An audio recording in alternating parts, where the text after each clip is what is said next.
Muy buenos días. El pucherazo del 28M llega al Partido Socialista. Hay al menos 7 personas detenidas en una trama de compra de votos de los socialistas en Mojácar, Almería. La operación sigue abierta con diferentes registros en la localidad y no se descartan nuevos arrestos con el devenir de las investigaciones. 2 de los detenidos forman parte de la lista del PSOE para las elecciones del próximo domingo. En concreto, Francisco Bartolomé Flores y Cristóbal Vizcaíno, el número 2 y el número 5, ambos del círculo más cercano y de más confianza del cabeza de lista, de Manuel Zamora. Las diligencias de la UCO apuntan a que la trama se centró en ciudadanos con una situación precaria a los que se les llegaba a pagar unos 250 euros por voto. Algunos de ellos eran inmigrantes en paro a los que se le prometía un puesto de trabajo. Un pucherazo que llega al propio Palacio de la Moncloa, al presidente del Gobierno, Pedro Sánchez, y también al ministro de la Presidencia, Félix Bolaños, que veranean en Mojácar y mantienen un estrecho vínculo con el municipio. De hecho, Bolaños estuvo hace unos días en un mitin de campaña de Manuel Zamora. He participado en alguna otra presentación de candidaturas y uno va haciéndose olfato. Y yo lo que he visto aquí es indudable. Tú vas a ser alcalde de Mojácar el próximo 28 de mayo. Un vídeo que habían compartido desde el Grupo Socialista en redes sociales, pero que en las últimas horas ha desaparecido como por arte de magia. Eliminan esas declaraciones de Bolaños y todas las imágenes referentes a ese acto. Bochorno en toda regla. El PSOE comprando votos en Mojácar. Un socio del PSOE con Marruecos por medio comprando votos en Melilla. Tienen que rendir cuentas, primero en las urnas este domingo.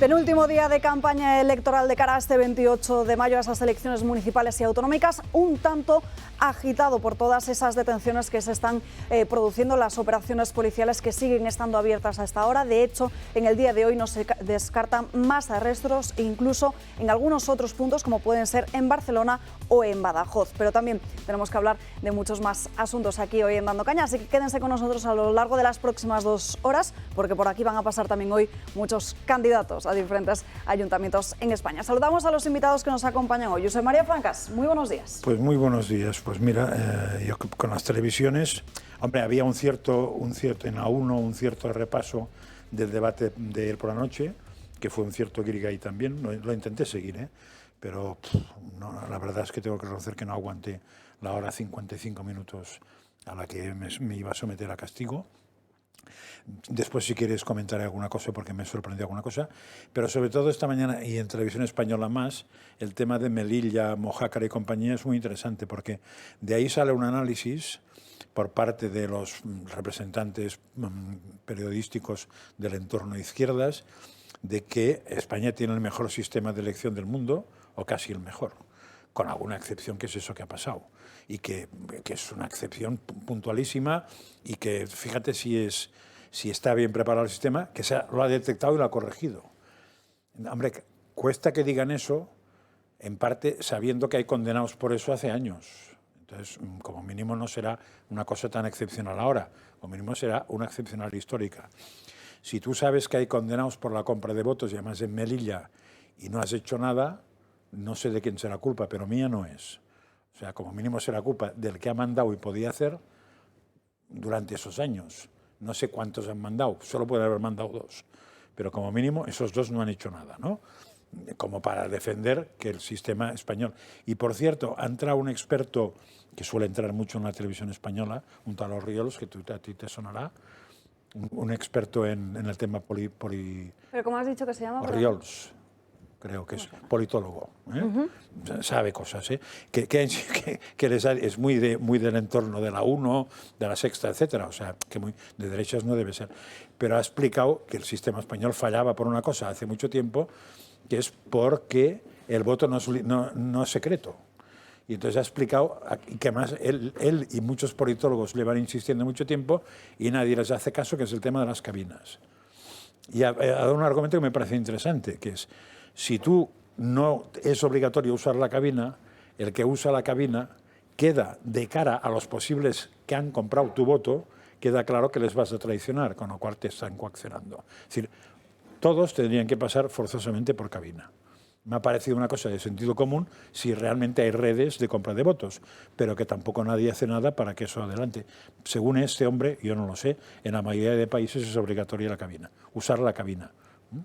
Antonio González Celol, muy buenos días, ¿qué tal? Buenos días, Alba. Pues volvemos a ver un comportamiento parecido a lo largo del tiempo por parte del Partido Socialista.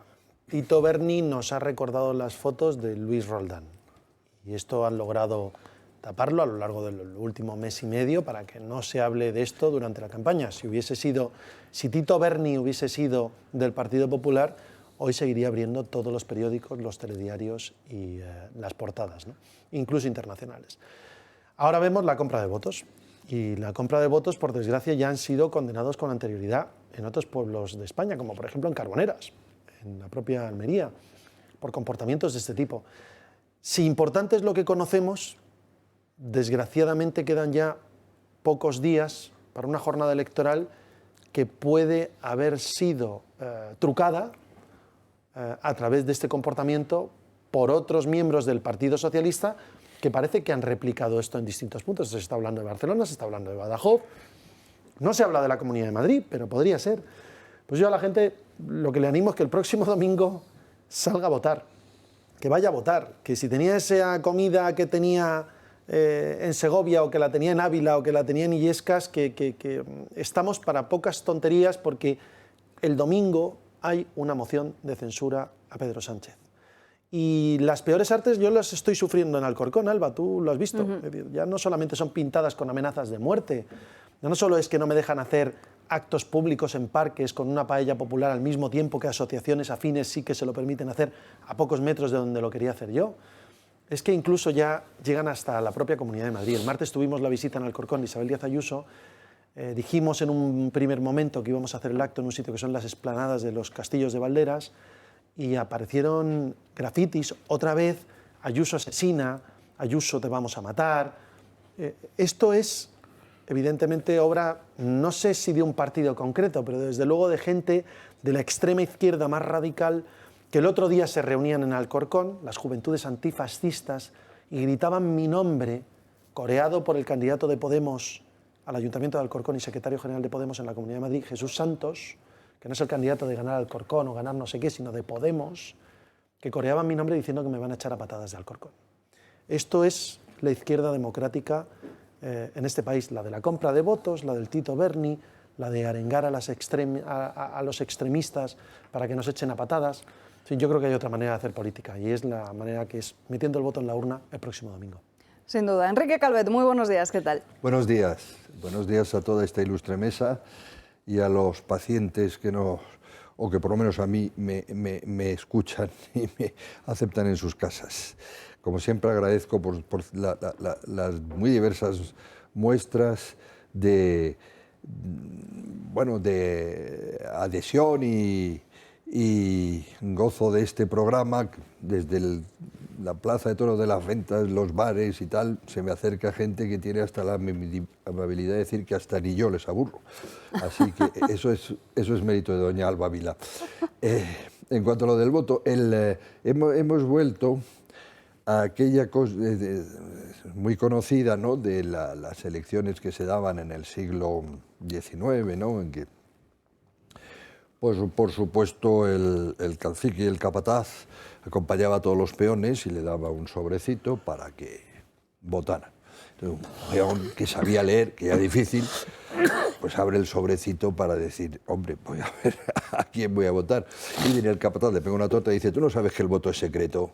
Bueno, pues estamos volviendo a esos tiempos, parece, no, me parece exagerado. Honradamente he de decir, primero, que yo que voto a menudo en Francia, o en el consulado de aquí por Francia, en Francia es absolutamente obligatorio entrar en la cabina. Absolutamente obligatorio. Y no hay papeletas fuera para que puedas escoger. Exactamente. No, sí puede haber papeletas fuera, ¿sí? Y entonces te piden que cojas una de cada. O por lo menos más de una, pero vamos, una de cada. Y es obligatorio ir a la cabina. Entonces, a mí lo que me preocupa de esto, me parece que son casos aislados y que no lograrían falsear una elección globalmente. Pero sí me preocupa lo de Melilla, porque es un enclave muy concreto, con sus problemas muy concretos, y ahí la compra del voto no es ya por intereses partidistas o caciquiles, sino probablemente por intereses de Su Majestad el Rey de Marruecos. Y eso sí que es grave. Me alegra que esta vez, y espero que el CNI haya tenido que ver en eso, se haya descubierto a tiempo y se hayan tomado medidas, porque por lo visto no es la primera vez. Y eso sí que es un foco muy sensible, porque con pocos votos sí que cambias y además estarás al servicio de... Pero Enrique, lo curioso es que no fue ninguna instancia CNI ni nadie, fue que hubo una alerta porque se pasaron de rosca. Sí, vamos a ver. Si tú puedes hacer una trampilla, sí, pero cuando es tan evidente que vas al 20% del voto por correo, y es más, si te acuerdas, la alarma viene sí, porque a señores de correos les asaltan en la calle para robarles papeletas. Sí, me acuerdo perfectamente. Con lo cual, ahí no interviene nadie más que la pura realidad de que se han pasado. O sea, evidentemente... Lo que deben haber hecho durante años. Exacto, evidentemente, pero lo que honradamente no podemos saber, porque tengo amigos y tal, hasta qué punto el CNI no ha puesto el pie en el acelerador, porque tú acelerar por ser. Eso te digo. Ahora, no lo sé tampoco. Acelerar Me puede gustaría ser. Pensar que todavía... Pero porque, es curioso claro, que no hayan hecho nada. Eso es la unidad nacional. Última cosa que me parece muy importante. Lo último que acaba de decir don Antonio, es decir, aumenta sistemáticamente el nivel de violencia en la política española y en particular en los momentos de los votos. Lo que pasa es que eso no es nuevo, eso es una cosa que también le debemos a ETA.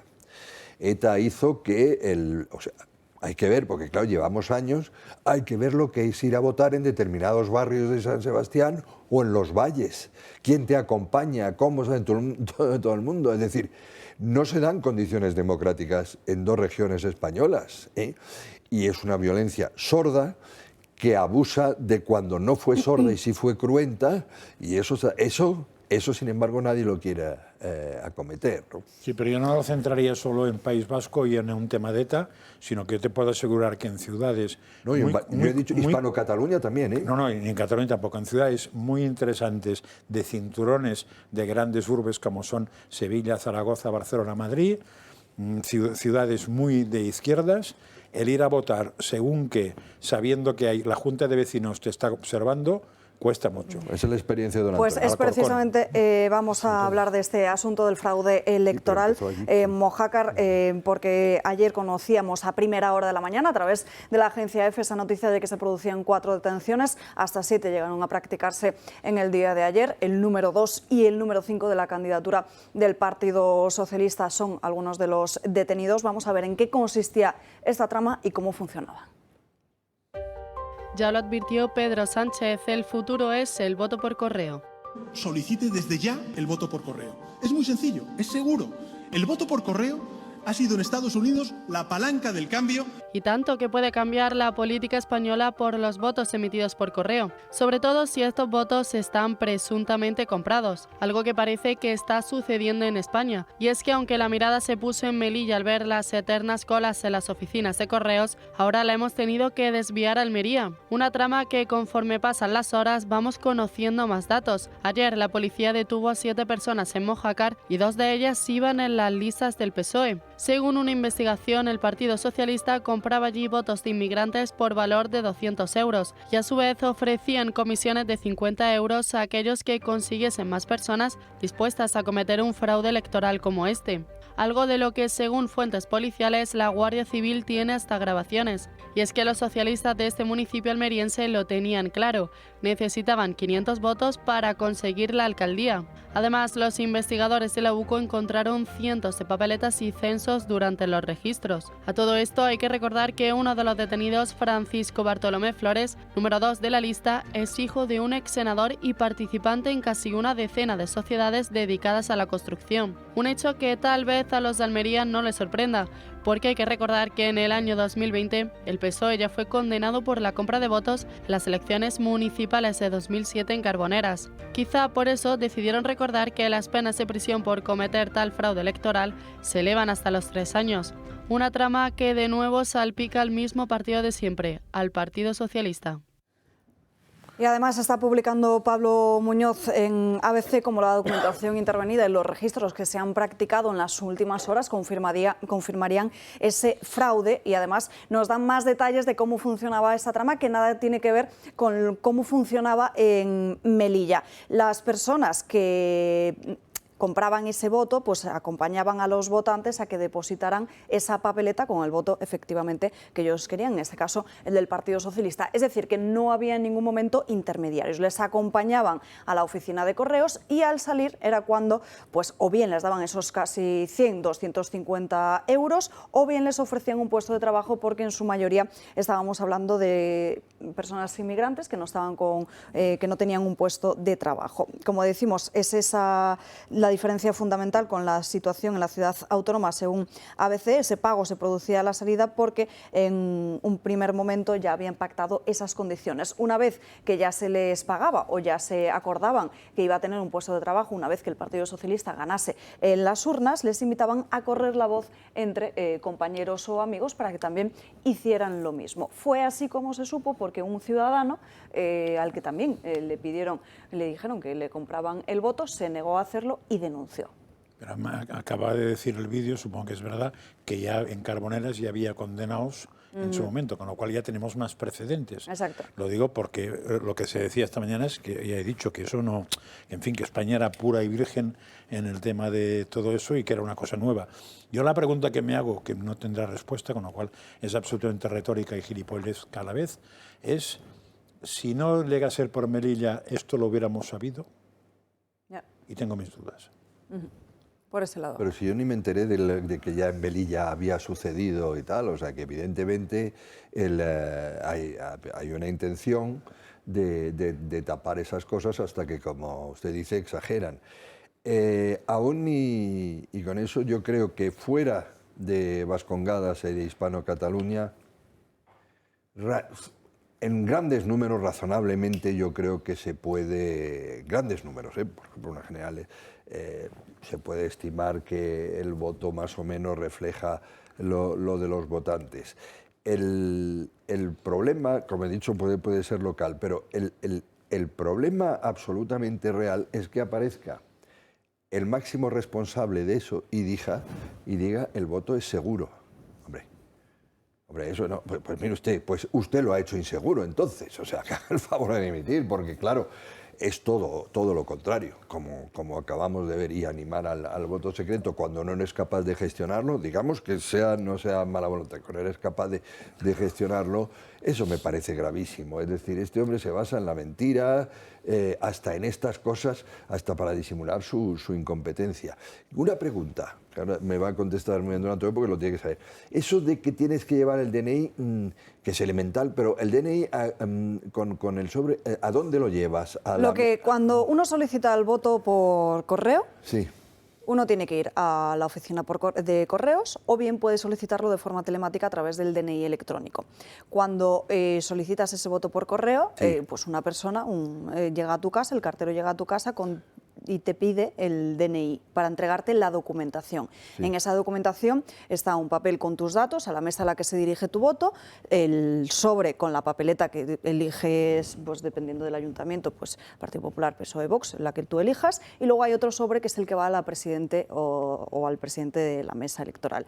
Ese sobre, donde va al presidente de la mesa, conlleva el folio con tus datos, el papel y el sobre electoral. Tú con ese sobre vas a correos otra vez y ya lo depositas. Sin DNI. Es en ese momento en el que no te exigen el DNI, es decir, no piden que te identifiques.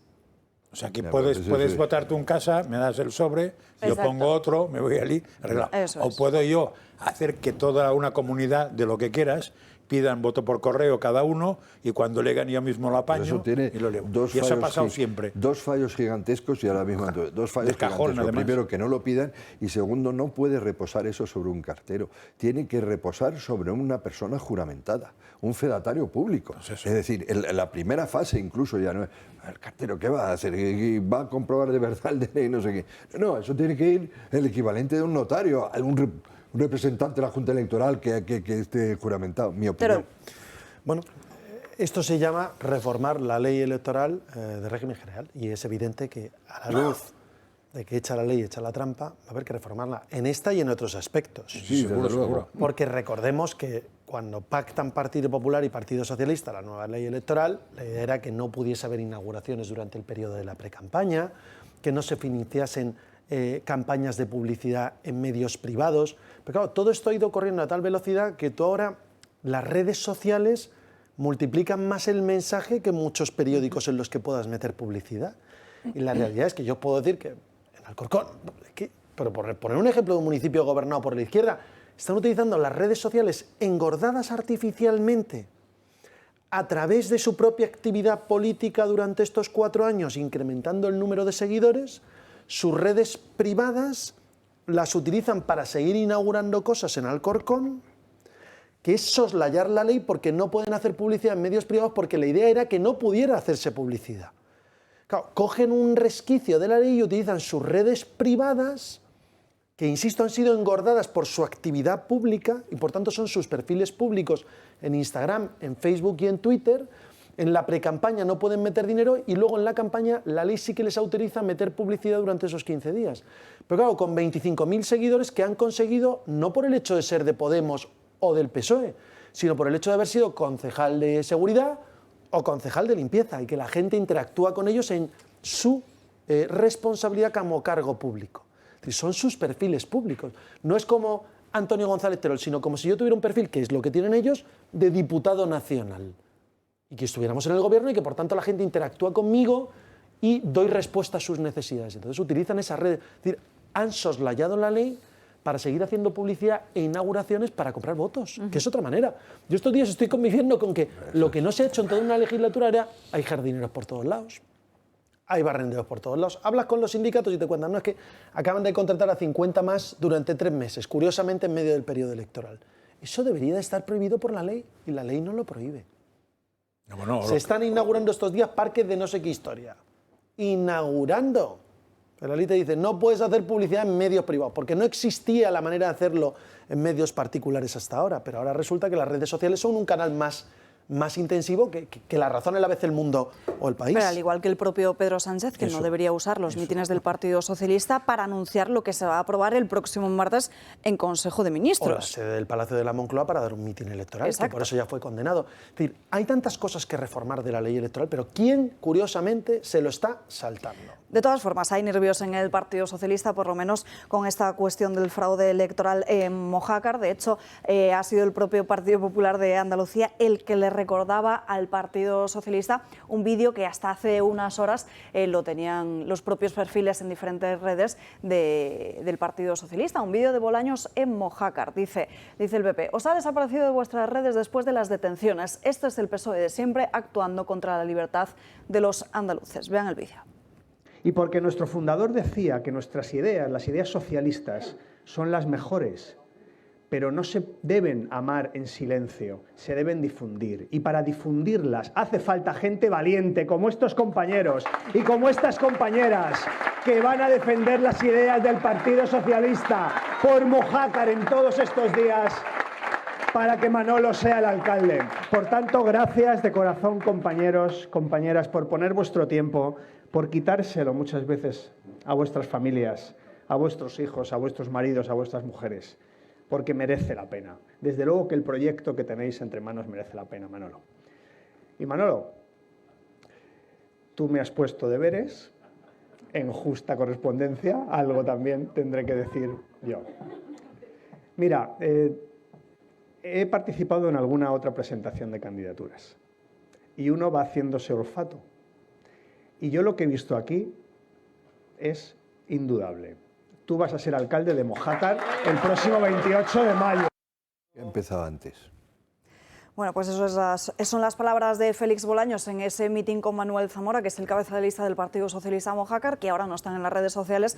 El Partido Popular de Andalucía y otros usuarios de Twitter se lo están recordando a las filas socialistas. Además, publica The Objective cómo la policía solo ha localizado hasta el momento 1 de cada 4 votos por correo de ese presunto fraude en Melilla. Estamos hablando de ese 20%. Bueno, disculpen, las alarmas se dispararon, como saben, cuando había 11.700 melillenses que solicitaban solicitaron el voto por correo, que suponía el 20% total de los electores, y ahora las pesquisas, según esta digital, se centran en averiguar ese paradero de 6.000 sufragios. Dicen también que consideran que, que los agentes han confiscado 2.000 de los 8.000 votos fraudulentos y además que sospechan que el resto estarían en Marruecos. De momento también sabemos que en Mojácar los votos afectados serían unos 200.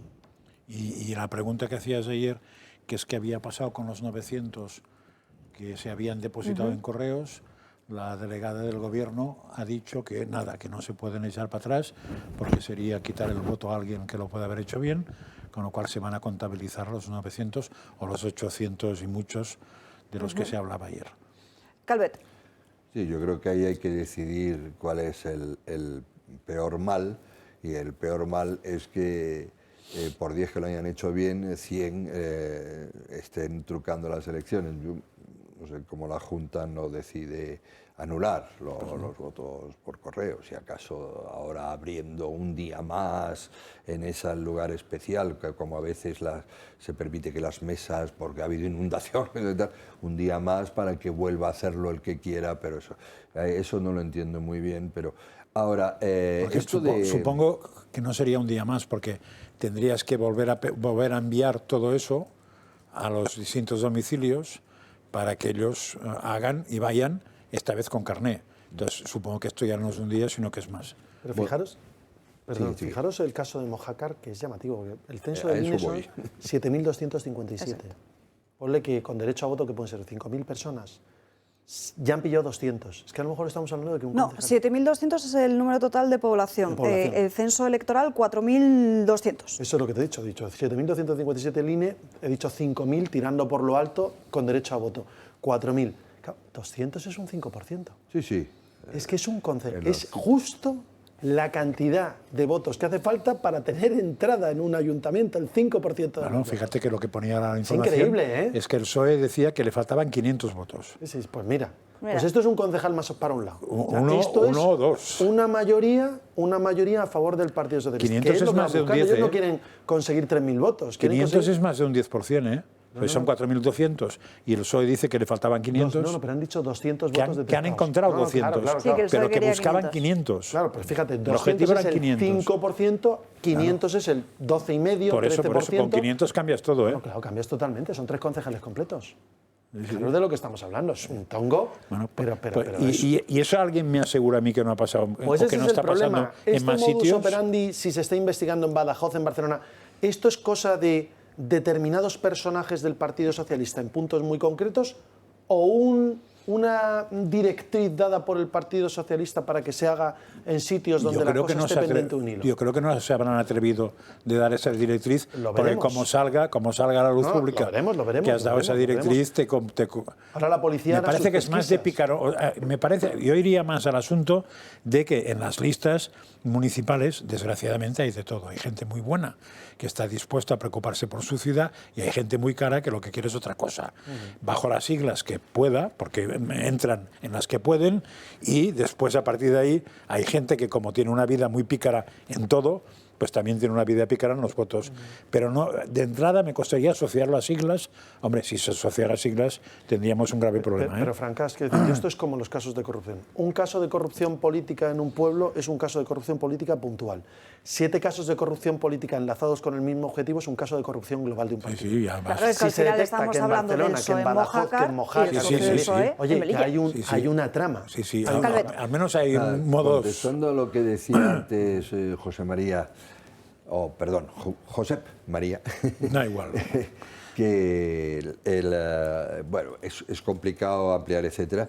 Una cosa que se da, por ejemplo, muy frecuentemente en Francia, es que las juntas electorales obligan a repetir determinadas elecciones.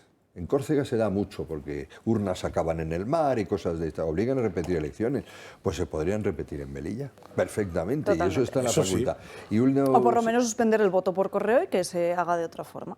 Sí, pero a lo mejor suspender, atentas contra un derecho fundamental, etcétera. Pero no, pero de aquellos que no han acreditado su identidad, como sí se les exige al final de esta campaña electoral por la Junta Electoral, todos esos votos, invalidarlos. Sí, por ejemplo, tiene varios recursos para purificar la Junta Electoral. Que no quiere hacerlo, ella sabrá por qué. Y es su trabajo. Y es su trabajo. Y después está lo de Mojácar. Yo quería decir, es que son torpes. Lo de Mojácar, por lo visto este hombre estaba promocionando al candidato del PSOE, que no socialista, pero del PSOE, en Mojácar, y me parece una porque él tiene una residencia en Mojácar, tiene una casa en Mojácar, etc. Bueno, me parece una torpeza, parece que pasaba desapercibido, pero una torpeza brutal que hayan retirado ese vídeo tarde de las redes, y ahí es donde las redes también ayudan en el otro sentido. ¿Por qué? Pues porque es una absoluta confesión de culpabilidad. O sea, tú puedes salir diciendo, vaya, confié en alguien equivocado, como dijo Felipe González de Roldán o lo que sea, me duele mucho que me haya traicionado. Pero intentar quitar la evidencia, excusatio non petita, sí, sí. Accusatio manifiesta. Total. Es una clara manifestación de corresponsabilidad. Donde no va a haber fraude de ningún tipo va a ser en los tertulianos que ustedes van a escoger como sus favoritos, los que más les gusta escuchar a diario en esta casa. Saben que hemos puesto en marcha esa campaña de mensajes de texto por la cual pueden ayudar al Toro Televisión, pero aparte tendremos un pequeño detalle con los primeros tertulianos que queden en la lista en función del número de votos, por así decirlo, en función del número de mensajes que reciban. Simplemente tienen que enviar un mensaje al 28088 con el nombre de su tertuliano favorito. Francás, Terol, Calvet, cualquiera, lo que ustedes quieran. No hace falta que pongan Toro, pueden poner simplemente Josep María Francás, o con poner Francás ya valdría, al 28088. Nos ayudarán con €1,20 y después, una vez pasen ya las elecciones a principios del mes que viene, les desvelaremos quiénes son esas caras que quieren ver habitualmente en esta casa. Nos tenemos que ir a una breve pausa de publicidad, pero antes recordarles, el otro día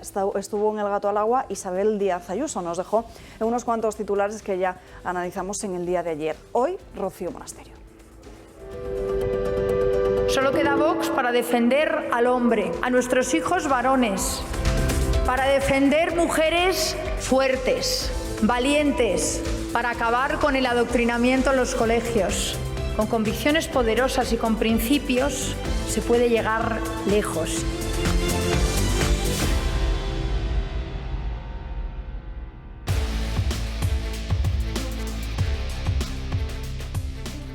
Ya estamos de vuelta en Dando Caña, pasan 4 minutos de las 12:30 del mediodía, y antes de seguir hablando de la campaña, antes de seguir comentando pues la actualidad, como han sido estos últimos años de gobierno con distintos candidatos en este 28 de mayo, tenemos que analizar qué es lo que está pasando con Indra. En los últimos días han salido muchas informaciones. De hecho, el consejero que dimitió reconocía en las últimas horas distintas presiones. Nos hemos preguntado qué es lo que está pasando para tratar de explicárselo.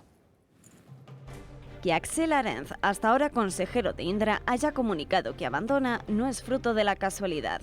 La cuestión es por qué. En una misiva asegura las presiones a las que se ha visto sometida la empresa para cambiar de CEO. La salida de Ignacio Matáis, hasta ahora consejero delegado de Indra, se anunciaba en un escueto comunicado que no explicaba el porqué de su desvinculación con la empresa. El desplome del grupo Prisa ha sido un caramelo para los inversores y grandes grupos como Amber Capital, un fondo de inversión que ha irrumpido con fuerza en el sector de las telecomunicaciones y que ha venido a ser considerado como uno de los caballeros blancos de la SEPI, empresa estatal de la que es socia al 10% y que controla además el grupo Indra. Amber Capital, liderada por Joseph Ugorlian, es la máxima accionista de Prisa, pero también ha logrado hacerse con el 4,1% del capital social de Indra. La relación de Ugorlian con la Moncloa puede ser vista como una novedad, pero la misma forma parte de una estrategia en la que se viene trabajando desde hace meses. La salida de Telefónica de Prisa ha traído consigo la entrada del grupo Alconava, sociedad afín a Zapatero y Sánchez, y también del grupo Imagina, capitaneado por Reures, y ambas se han producido en un contexto de idas y venidas de empresarios y accionistas en los que Indra, empresa encargada de la traducción de los datos electorales y elaboración de gráficos, cuenta también con una nueva presidencia, la de Marc Murtra, que mantiene relaciones con el PSOE. Y nos vamos ya en directo hasta Ávila con José Manuel Sarapio, que es el candidato de Vox al Ayuntamiento. Muy buenas tardes. Hola, muy buenas tardes. ¿Qué tal? Bueno, la primera pregunta está clara. ¿De qué ha servido tener un partido localista en estos últimos años? ¿Ha mejorado en algo Ávila? Pues no mejora absolutamente nada. Los últimos 4 años Ávila no ha no ha avanzado absolutamente nada. Seguimos igual, aislados, incomunicados, sin industria, sin futuro para nuestros jóvenes. En fin, la situación de Ávila no ha mejorado en estos últimos 4 años, pero los problemas de Ávila vienen de muy atrás. Hemos tenido 28 años de gobierno del Partido Popular en los que Ávila tampoco avanzó y tampoco se puso al nivel de otras provincias. Ávila ya no puede esperar más. Necesitamos pasar de los hechos, de las promesas, a la acción. Y eso, el único partido que lo puede cumplir es Vox. Vayamos por partes. ¿Se ha implantado o captado alguna empresa para los polígonos de Ávila? No ha venido ninguna empresa importante a Ávila.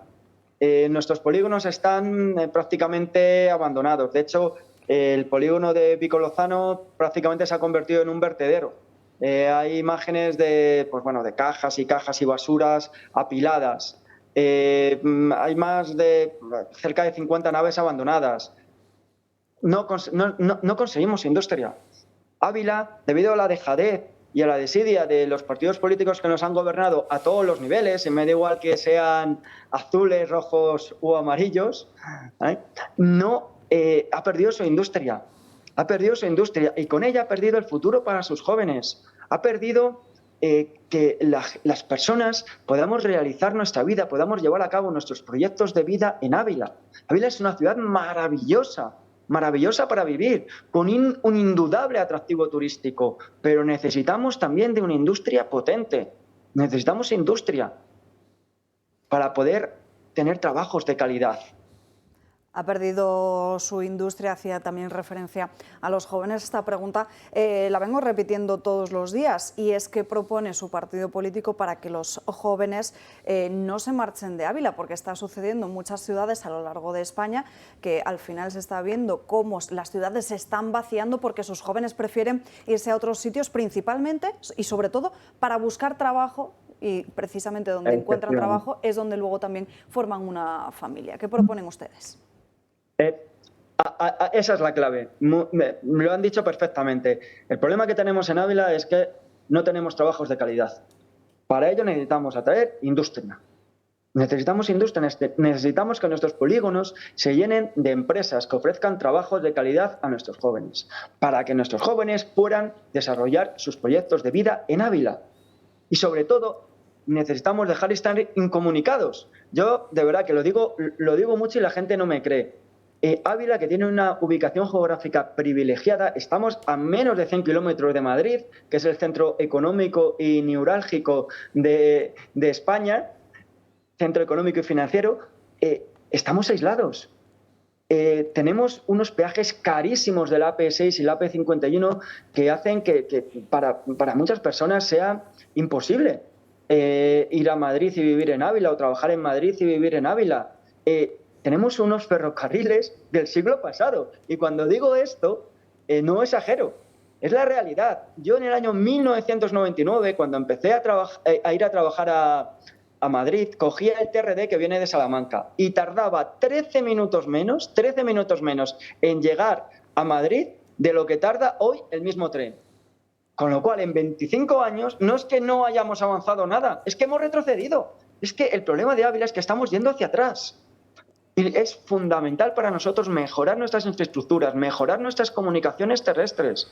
Estamos aislados, a pesar, insisto, de nuestra ubicación geográfica privilegiada. Yo se lo decía en un debate que hemos tenido, al único que me han dejado de acudir, a la candidata del Partido Socialista. Le decía, 572 kilómetros de autovías de peaje ha eliminado el gobierno de Pedro Sánchez desde el año 2018. 572 kilómetros. ¿Para cuándo la AP6 y la AP51 de Ávila? ¿Para cuándo? Que llevamos esperando 60 años, hace 60 años que se tenían que haber eliminado estos peajes. Pero, como siempre, las provincias leales y fieles a España, pues nos vemos perjudicadas y siempre salen beneficiados los que quieren romper nuestra nación. Por eso, el único voto útil en estas elecciones es el voto a Vox, que decimos lo mismo en Ávila, que en Segovia, que en Sevilla, que en Cáceres, que en Badajoz, que en Bilbao o que, en todos los puntos de España. Se han comprometido también a reducir drásticamente todos los impuestos y las tasas municipales. De hecho, han dicho que si se hacían con el Ayuntamiento de Ávila, lo primero que iban a hacer es bajar el IBI a todos los abulenses. Efectivamente, nuestro compromiso es reducir el IBI al mínimo permitido por ley. Y para empezar, lo reduciremos un 8,6%. Ese 8,6% que el actual equipo de gobierno nos lo subió cuando nada más entrar en el ayuntamiento, cuando en campaña electoral había prometido que no iban a subir los impuestos. El actual equipo de gobierno formado por Ávila y Ciudadanos. ¿Vale? Y lo han mantenido durante la pandemia, lo han mantenido durante los peores momentos en los que hemos estado encerrados en nuestras casas, donde los comercios no han podido abrir, les ha mantenido esa subida del IBI, que es algo tremendo. Eso será lo primero que hagamos nada más llegar al ayuntamiento. Y de manera inmediata también reducir los concejales liberados y el sueldo del alcalde. El alcalde de Ávila gana 72.000 euros, que es 4 veces más que el salario medio de un abulenses. 4 veces más. Hay que dar ejemplo.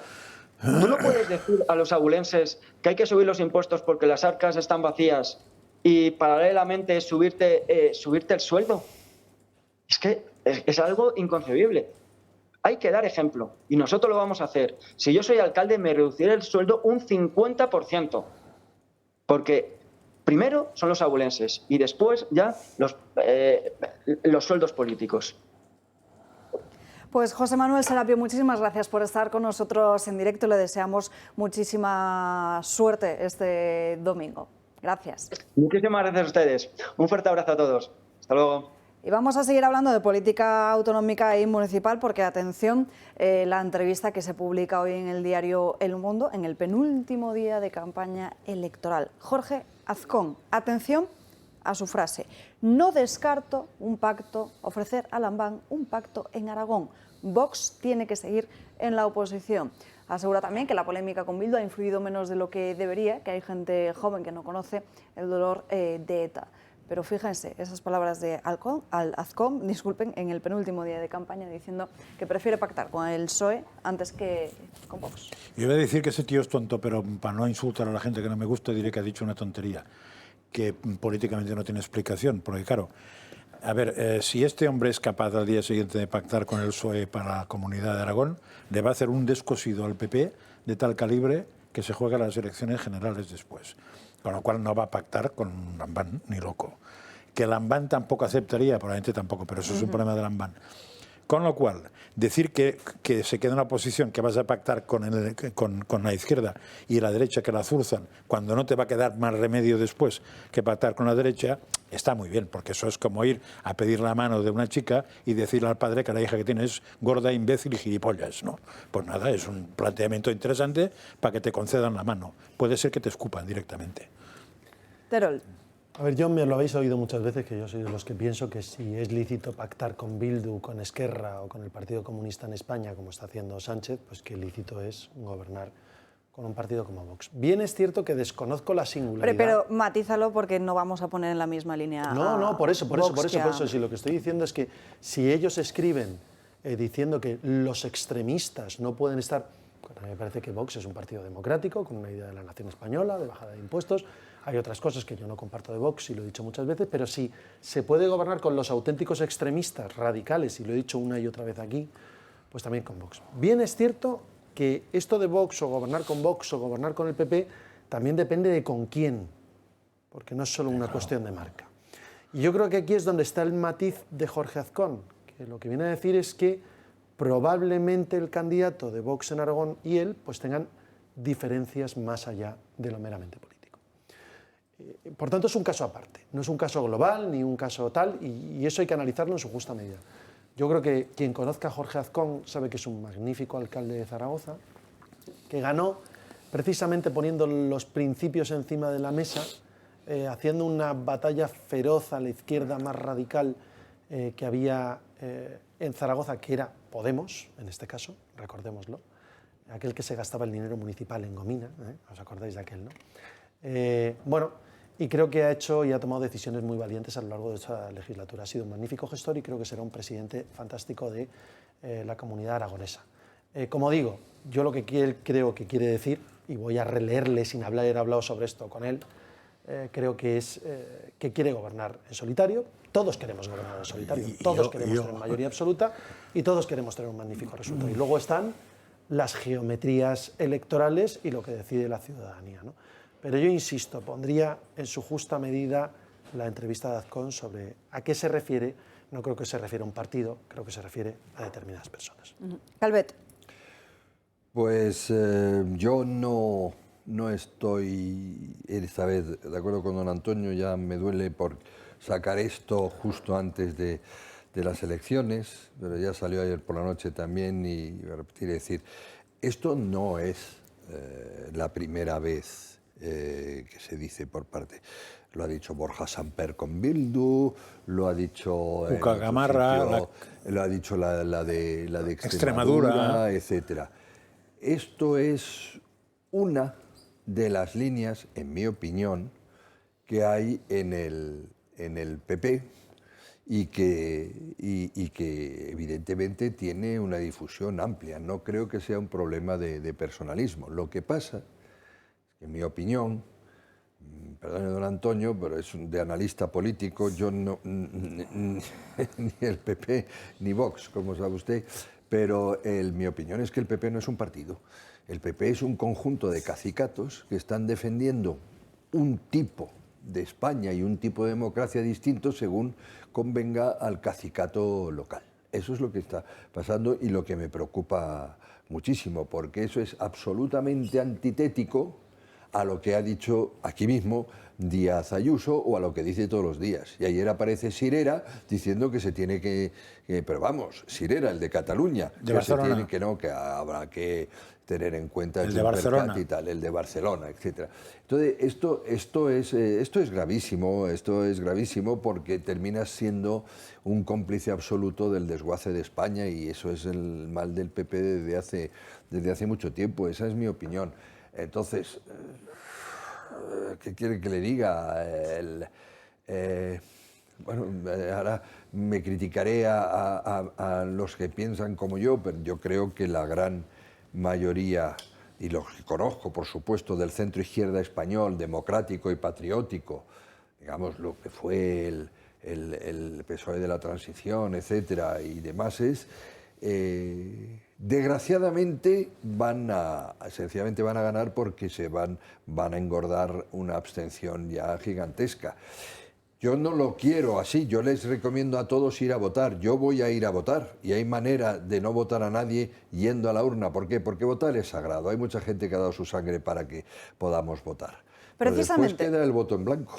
Leíamos ayer por la mañana en el diario La Razón cómo Alberto Núñez Feijóo estaría imponiendo que el Partido Popular prefiriese pactar con el Partido Socialista. Sin embargo, sí que es cierto que hay comunidades clave donde parece que podrían llegar a sumar tanto Partido Popular como Vox para conseguir echar precisamente al Partido Socialista de esos gobiernos. El Partido Popular está tratando de ampliar su base electoral este 28M a derecha e izquierda con discursos incompatibles. Feijóo intenta atraer hacia sí al votante de izquierda y Ayuso al de derecha. El líder popular insiste en que gobierne la lista más votada. Sánchez ha rechazado la propuesta, puesto que, según las encuestas, los populares serán los más votados en las municipales y autonómicas, mientras que la única opción del PSOE pasa por pactar con Podemos y con el nacionalismo para superar al PP. Además, desde Ferraz creen que obligar al PP a pactar con Vox contribuirá a la construcción del relato del miedo a la ultraderecha. La propuesta de Feijóo tiene lagunas. El escenario que señalan los indicadores demoscópicos es que el PP, como todos, tendrá que pactar para conseguir mayoría, algo que desea evitar. ¿Sería capaz de permitir gobiernos de la izquierda y del nacionalismo existiendo una mayoría del centro-derecha? Por otro lado, en caso de que se permitiera formar gobierno a la lista más votada, sería un ejecutivo inestable, pues tendría que pactar para sacar adelante cualquier medida y podría ser tumbado en cualquier momento por la oposición. Con esta propuesta, el PP busca también blindarse si finalmente tiene que pactar con Vox. Podría esgrimir que el rechazo del PSOE le ha obligado a ello. En cualquier caso, parece poco coherente que Feijóo se abra a pactar con el PSOE de Sánchez, al que tanto ha criticado y del que tantas críticas e insultos ha recibido.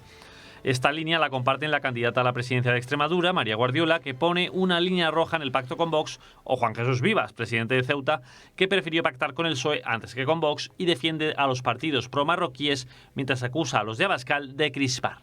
En el lado opuesto está Ayuso, que ha escenificado la oposición total al gobierno de Sánchez e incluso ha abogado por derogar todo lo que ha emanado del sanchismo, mientras que Feijóo es partidario de reformar algunas de las leyes del actual gobierno. Así, Ayuso busca hacerse con el voto de los electores conservadores para alcanzar la mayoría absoluta en detrimento de Vox. La disparidad dentro del PP se aprecia claramente en el caso de Bildu. Ayuso anima a buscar vías para ilegalizar al partido político de ETA. La dirección nacional del PP cree que es un partido legal, pero que no se puede pactar con él. Y algunos miembros del Partido Popular Vasco no ven problema en llegar a acuerdos con los de Otegi, a pesar de que entre sus integrantes hay condenados por terrorismo, incluso por delitos de sangre. Sin embargo, en el PP ven las contradicciones como libertad de opinión. Compartimos valores fundamentales en torno a la libertad, la prosperidad, la vida, familia, la unidad de España. Es cierto que no todos los discursos coinciden siempre. Cabe preguntarse a qué vertiente del Partido Popular van a votar los electores el 28M. ¿Al PP que ansía la vuelta del bipartidismo y busca pactos con el PSOE? ¿O a aquel que rechaza todo lo que Sánchez y sus socios representan? Aún queda campaña. Tienen tiempo para aclararlo. Queda campaña, tienen que aclararlo en 2 días. Dos asuntos muy importantes y ya os dejo en la mesa. La noticia primero que publica Voz Populi, los datos del Partido Popular que estaría manejando a nivel Ayuntamiento de Madrid confirmarían una mayoría absoluta de Martínez Almeida con 29 concejales y la total desaparición de Ciudadanos. De hecho, también publica hoy el diario La Razón cómo Feijóo estaría preparando esa ofensiva final para desactivar a la formación naranja. Una pequeña postilla para dejarle, como es lógico en cualquier demócrata, la capacidad de replicarme. Además, él sabe que yo deseo que él sea alcalde de Alcorcón. Y la postilla va por eso.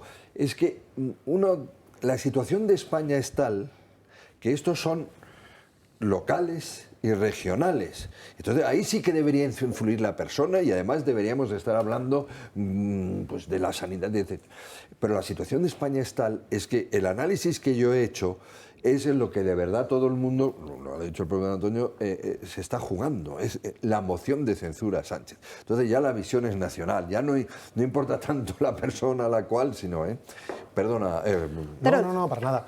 Vamos a ver, la filosofía de la lista más votada en municipales es que es una posibilidad cierta en municipales. La ley, si uno es el alcalde más votado, o sea, si es la lista más votada, basta que el resto se abstenga para que salgan, no hace falta el voto positivo. Es decir, existe y está sobre la mesa está ahí, y directamente es alcalde. Yo, de hecho, yo lo he dicho en Alcorcón, a mí me gustaría, pero no por nada, por aplicar el 100% de mi programa y me encantaría ganar con mayoría absoluta. Yo insisto, luego ya son los ciudadanos los que deciden y desde luego yo no tengo duda. Mi voto es para desalojar a la izquierda en Alcorcón, desde luego no para pactar con ellos, eso lo tengo clarísimo. Dicho esto, creo que puede haber matices dentro de las mismas noticias, pero esto es como cuando... Me acuerdo que a Gallardón, y luego fijaros cómo quedó, a Gallardón se le tachaba de izquierdas.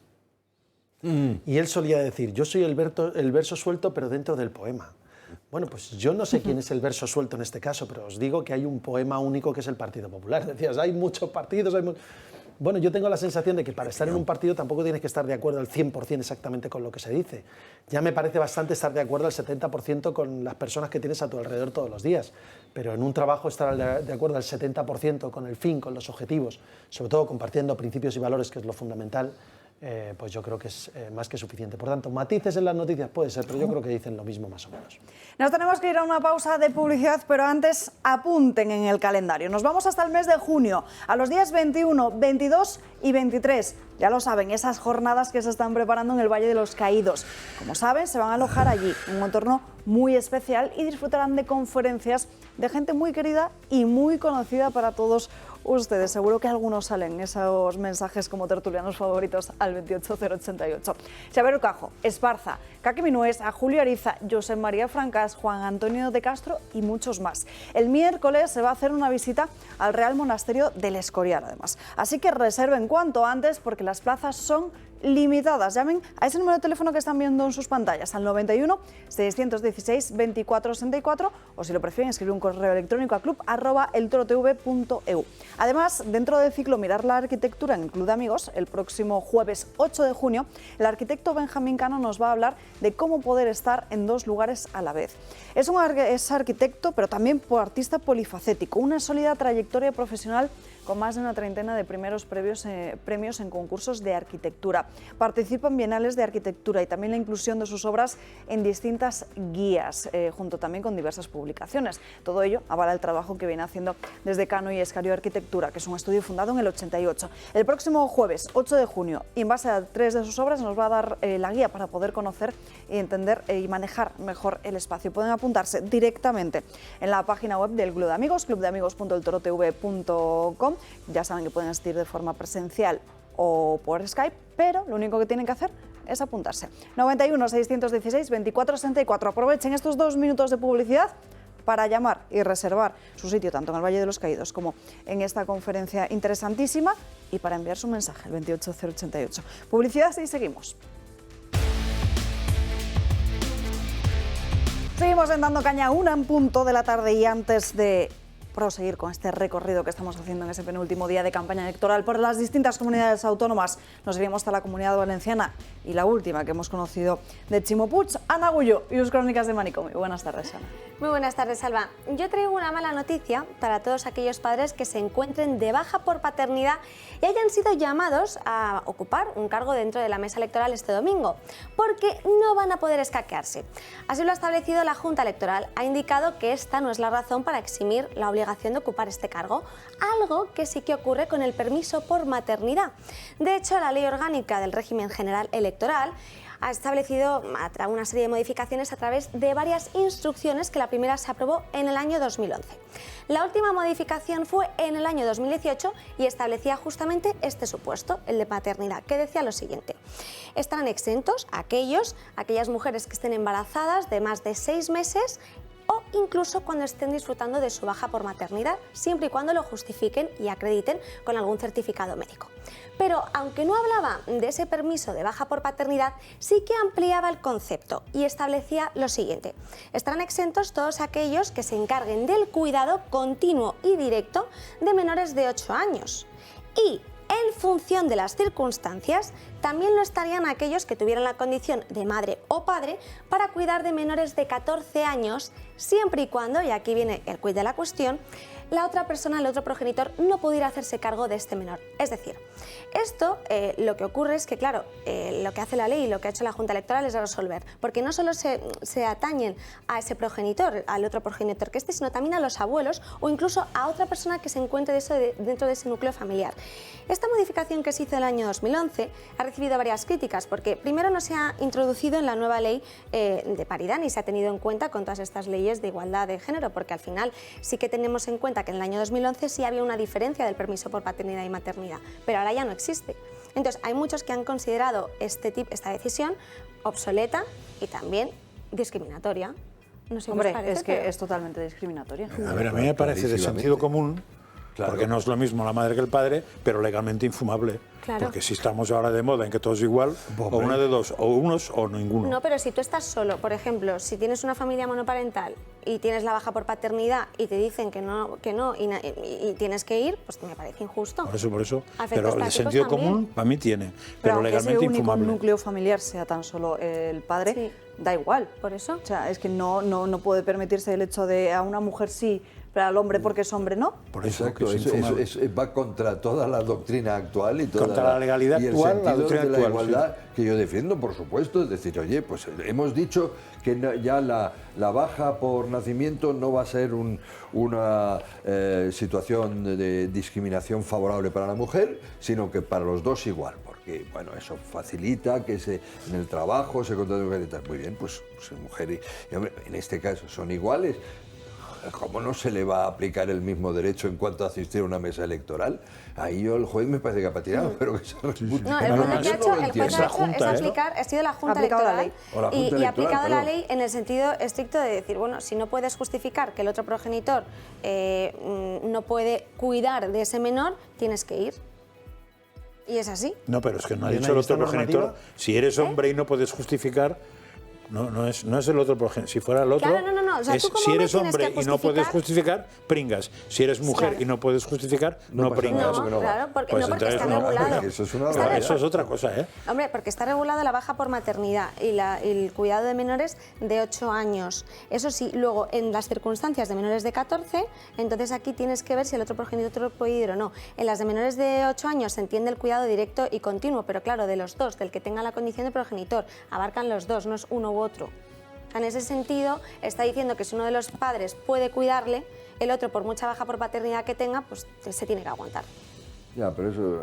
Pero si es madre también. No, si es madre no, porque Pues eso viene claro, es que la regulado. manera que lo explicas lo generalizas y no lo No, generalices. lo he explicado, he dicho. No, en la última frase, o sea, eso que dices tú, si fuera progenitores, sería perfecto. Claro, porque... si uno de los dos aguanta, el otro tendrá que currar, pero claro, si ya el matiz es si es progenitor A o B, ya lo hemos liado. Se le trata distinto, hay discriminación inaceptable. La madre está protegida en función de lo que le dice esta ley cuando está embarazada de 6 meses o más y cuando tiene la baja por maternidad. Y aparte, esas condiciones últimas. Vale. Y el padre le den 2 duros. Claro, eso. Pues eso. Pero es que eso va a pasar bastante porque es que cuando toda la ley trans, la del estas especies de leyes revolucionarias hechas mal y pronto tocan mucho del Código Civil y entonces no pueden abarcar todas las casuísticas porque está muy mal hecha y entonces van a salir cosas de y serían son contradictorias. Esto al final en la ley integral para la igualdad de trato no se ha previsto porque la última modificación que hubo por parte de una instrucción, porque la ley orgánica del régimen electoral se ha modificado por instrucciones. La primera fue en el año 2011, 2014, 2016 y la última en el 2018. Si este año han hecho introducciones y novedades con esta nueva ley para la igualdad, tendrían que haber previsto y haber hecho una nueva instrucción para evitar este tipo de desigualdades. Pero es que además si la ley está mal hecha, si las leyes están mal hechas, y mal hechas no quiere decir que tengan errores de bulto, quiere decir que no están bien pensadas y bien trabajadas, a que al final acaban siendo contradictorias una con otra y otra con una, que es lo que puede estar pasando. Hablando de mesas electorales, Ana, mañana tenemos cita, bueno, tienen ustedes todos una cita, con Abre los Ojos y Ana Agulló, pero hace poco precisamente hiciste un programa especial dedicado a la cuestión de si te citaban o no te citaban para acudir a una mesa electoral y qué es lo que podías hacer. Está en la página web del Toro Televisión para todos aquellos que deseen volver a ver cómo funciona. Y mañana ya lo saben, a las 2 con Ana en Abre los Ojos. ¿Qué otra noticia nos traes para hoy? También tenemos que hablar un poco de jurisdicción porque los divorcios sabemos todos que son un tema complicado y a veces nos podemos encontrar situaciones desagradables como esta, en la que un padre ha tenido que presentar una petición de jurisdicción voluntaria a un juzgado de Córdoba para evitar que su exmujer le impidiera aparecer en el reportaje fotográfico con su hijo el día de su comunión. ¿Pero qué ha pasado aquí? Por lo visto, el padre contrató los servicios de unos fotógrafos para que estuvieran cubriendo el día del evento, a lo que las partes pagaron cada uno lo que les correspondía. Pero después de haber pagado, él de repente recibió un Bizum con el reintegro de la parte que él había hecho por parte de su exmujer, con el siguiente mensaje de WhatsApp: no vas a aparecer en ninguna sola de las fotos con nuestro hijo. Esto, claro, desencadenó pues una furia en el padre que tuvo que... Porque, claro, cuando tú no llegas en este tipo de disputas a ningún acuerdo con el otro progenitor, la única vía que te queda es acudir al juzgado. Entonces, ha tenido que volver a acudir presentando esta papeleta de jurisdicción ante el juzgado de primera instancia de Córdoba, que fue el que sentenció su procedimiento y su trámite de divorcio. Él lo que alega es que de esta forma le está restringiendo el derecho como padre a ejercer la patria potestad y entonces será el juez quien tenga que determinar si puede aparecer o no. Porque muchas veces en estos casos hay un matiz en el que nos confundimos, ¿no? Que pensamos que porque tenga la custodia también tiene el derecho a decidir sobre determinados asuntos. Y la custodia del menor con respecto a lo que es el ejercer la patria potestad son dos cosas totalmente distintas. O sea, un progenitor a otro no le puede impedir que ejerza su patria potestad, porque eso es totalmente ilegal, porque eso es el derecho que tiene el padre por ser simplemente padre de ese menor, y otra cosa es la custodia. Porque muchas veces en este tipo de conflictos uno de los progenitores aprovecha para celebrar las comuniones el día en el que no tiene derecho a visitas, pero en este caso vale más la protección del menor en este sentido y también la protección de la patria potestad del progenitor. Pero que ya tengamos que llegar al punto de ir al juez para que te diga si puedes aparecer o no en unas fotos. Al final tiene que haber diálogo entre las dos partes. Si un juzgado tiene que resolverlo, al final es porque hay un diálogo nulo, ¿no? En esto, en comuniones, en bautizos, en celebraciones de cualquier tipo, en cumpleaños de los abuelos o en cumpleaños del padre, es evidente que esto, en los casos de divorcio, hay que intentar hablarlo antes de tener que llegar a un juzgado. La comunicación puede llegar a ser ínfima y sobre todo estas maldades, ¿no? Quien tiene el dinero maneja la situación de la manera que se le ocurre y dice, oye, como te devuelvo el dinero no entras en las fotos de tu hijo, cuando el derecho es del hijo, no es de la madre en este caso, ¿no? A tener las fotos con su padre. Hay situaciones lamentables, pero afortunadamente yo creo que empiezan a ser minoritarias, aunque oye, para esto están los juzgados y resolver situaciones críticas. Pero el pagar o no pagar tampoco te quita el derecho, es decir, o sea, aquí cuando se hablan de estos gastos... No, yo no he dicho que te quite el derecho, digo que se utiliza como un elemento de presión para decir, como soy el que tengo el dinero, yo decido qué actividades hacen tus hijos o qué colegio tienen tus hijos, cuando eso pues no es decisión unilateral, ¿no? Y esto los juzgados pues les toca muchas veces resolver. Al final, por ejemplo, en este tipo de celebraciones hablamos de dos gastos, los de la ceremonia religiosa, que son pues, los zapatos, el traje del niño, y luego también los de la celebración, lo que sea pues el banquete o demás. Todos ellos tienen la misma categoría de naturaleza extraordinaria, pero sí que es verdad que los primeros son necesarios y los segundos accesorios. Entonces, si uno de los progenitores, ambos tienen que sustentar y pagar y contribuir a los dos gastos, pero si uno de los dos no puede, entonces ahí se sopesa, bueno, pues lo paga el otro progenitor, pero sí que se distinguen, al final son de la misma naturaleza y tienen que proveer para el niño. Ana Gullo, muchísimas gracias por estas crónicas de manicomio y ojo, porque hasta Córdoba nos iremos en unos minutos. Ya saben ustedes que en Córdoba están de feria, pero nosotros nos vamos por las elecciones de este domingo y nos iremos con una candidata a su ayuntamiento. Antes vamos a la Comunidad Valenciana, porque en los últimos días les hemos estado contando cómo Ximo Puig siempre ha trabajado, no por los valencianos, sino por favorecer constantemente a su hermano y las diferentes empresas que tiene. Bueno, pues no solo a su hermano, sino que también diferentes personas afines y otros cargos los ha ido colocando en empresas públicas de la Comunidad Valenciana. Ximo Puig ha llegado, incluso Gabriel Serrano, a saltarse su propia ley con esto. Gaby. Así es, Alba. El gobierno valenciano y Ximo Puig parece que siguen con su juego de beneficiar a sus círculos cercanos o conocidos, al igual que saltarse las reglas. Ahora el presidente tiene 7 altos directivos ilegales en empresas públicas. Dichas empresas están siendo utilizadas para colocar a dedo a sus amigos. Tienen una ley del sector público que ellos mismos estarían saltándose. Nombran directivos por encima del número permitido y los sueldos no deben ser bajos. Dentro de la norma se recoge que según el tipo de empresa pública hay un número limitado para miembros de alto nivel. En el caso de que alguna de ellas quiera elevar el número de dirigentes, se debe aprobar en el Consejo de la Generalitat Valenciana. El medio de comunicaciones Diario ha tenido acceso a respuestas parlamentarias de la Consejería de Hacienda a raíz de las preguntas sobre este tema de un diputado y según ellos la propia Administración afirma la existencia de estos altos cargos de manera ilegal y ellos son los que clasifican a estas empresas y deciden cuántos miembros pueden tener, pero da igual, también se saltan la ley. Otras empresas como el Palacio de las Artes cuentan con más directivos de los permitidos o el Instituto de Arte Moderno, por ejemplo. Pero ¿de dónde sale el dinero para pagar a esas personas? Y otra pregunta es ¿qué trabajo harán? ¿A qué se dedican? Hechos, Alba, que se suman al clientelismo de Ximo Puig, tanto sus amigos como la polémica con su hermano. Gracias, Gaby. Pues todas estas cuestiones y todas las polémicas que estamos viendo de la gestión de Ximo Puig en la Comunidad Valenciana, incluido ese caso de Mónica Oltra y todo lo que ha ocurrido con las menores tuteladas en esta comunidad, parece que hará que el domingo muchos votantes cambien de parecer. De hecho, en el Partido Popular lo ven que pinta bastante bien. Dicen que ven que el cambio es más posible que nunca. Mis sensaciones son muy buenas, creo que es posible un cambio, creo que nos lo merecemos y lo importante es que sean los ciudadanos de Alicante, de Valencia, de Castellón los que digan sí, venga, vamos a bajar los impuestos, sí, venga, vamos a luchar por la Comunidad Valenciana, sí, venga, vamos a poner en marcha la sanidad y que funcione, sí, venga, vamos a poner en marcha la educación desde los 0 años, libre y gratuita, por fin, en nuestra comunidad, sí, venga, vamos a ponernos. Esto es lo más importante, que son ellos los que mandan, son ellos los jefes.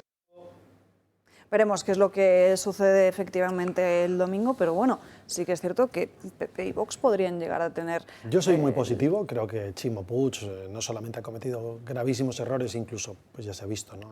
Cosas que están en los juzgados, sino que la situación también de Compromís. Creo que, en fin, Yolanda Díaz y Podemos tendrá que dar muchas explicaciones sobre lo que ha hecho durante toda esta legislatura allí Compromís y el caso que todos conocemos sobre el marido de Mónica Oltra. Y en cualquier caso, es cierto que la Comunidad Valenciana, para aquellos que la conozcan, se ha quedado atrás, era una comunidad próspera, el Ayuntamiento de Valencia se ha quedado atrás, años dorados donde el Partido Popular cometió errores en el pasado, pero por supuesto totalmente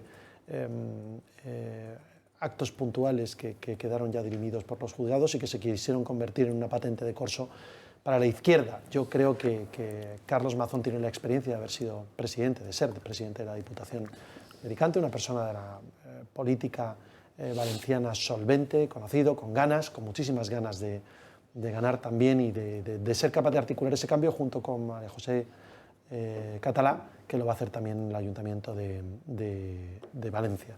Creo que es posible, creo que las cifras dan, creo que puede haber suma del cambio y creo que una moción de censura necesaria a Pedro Sánchez también es cambiar el gobierno de la Comunidad Valenciana. Francas. No, a ver, esta entrevista la he visto porque ha sido esta mañana en Televisión Española.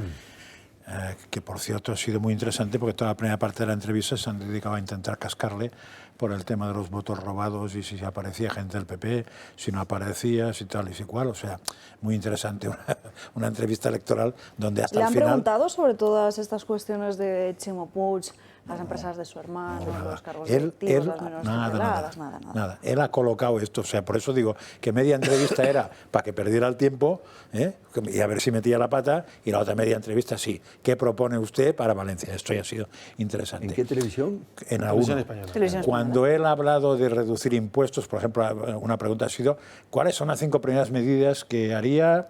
Y entonces ha dicho que el primer día lo que quitaría es el impuesto de la herencia, otros impuestos, etcétera. Entonces ya a los periodistas directamente decir, pero ¿cómo haciendo eso y bajando impuestos y tal podrá usted conseguir que los servicios públicos no desaparezcan? La típica pregunta. Ahí yo he encontrado faltar, porque ha puesto ejemplos, he encontrado faltar el hospital de Alcira, porque me parece que era un ejemplo que si lo hubiera tenido claro, hubiera sido clarísimo. Es decir, pues mira, aquí tiene un ejemplo de cómo se carga uno una cosa. Pero él es el único que ha mencionado que lo que en parte sacaría dinero a base de no dar subvenciones a los parientes de Chimo Puig. Pero es la única mención a ese tema. O sea, en la vida jamás me han preguntado por los temas conflictivos. Y lo que no sé, claro, yo a Valencia suelo ir pocas mañanas a desayunar, pero si es por la información que tenemos en Madrid, el caso de Chimo Puig está bastante desapercibido. Y el caso de Mónica Oltra es un caso de la época de Franco, probablemente, o incluso antes. No sé si corresponde más incluso Joan a Baldoví General a decir abiertamente, sin ningún tipo de que la pudor, vuelve a recuperar. que Mónica Oltra era bienvenida y que tenía las puertas de Compromís abiertas para cuando ella quisiera. Después de todo lo que ha pasado. Sería curioso que en Valencia, después de lo que ha pasado, el PP no pudiera no machacar a vivos a esta panda de puntos suspensivos. A cambiar el mundo. Yo insisto, Podemos y todos sus pequeños satélites tipo Compromís que venían a acabar con los sueldos públicos, con los coches oficiales, con los teléfonos móviles, con las moquetas, con los grandes chalets.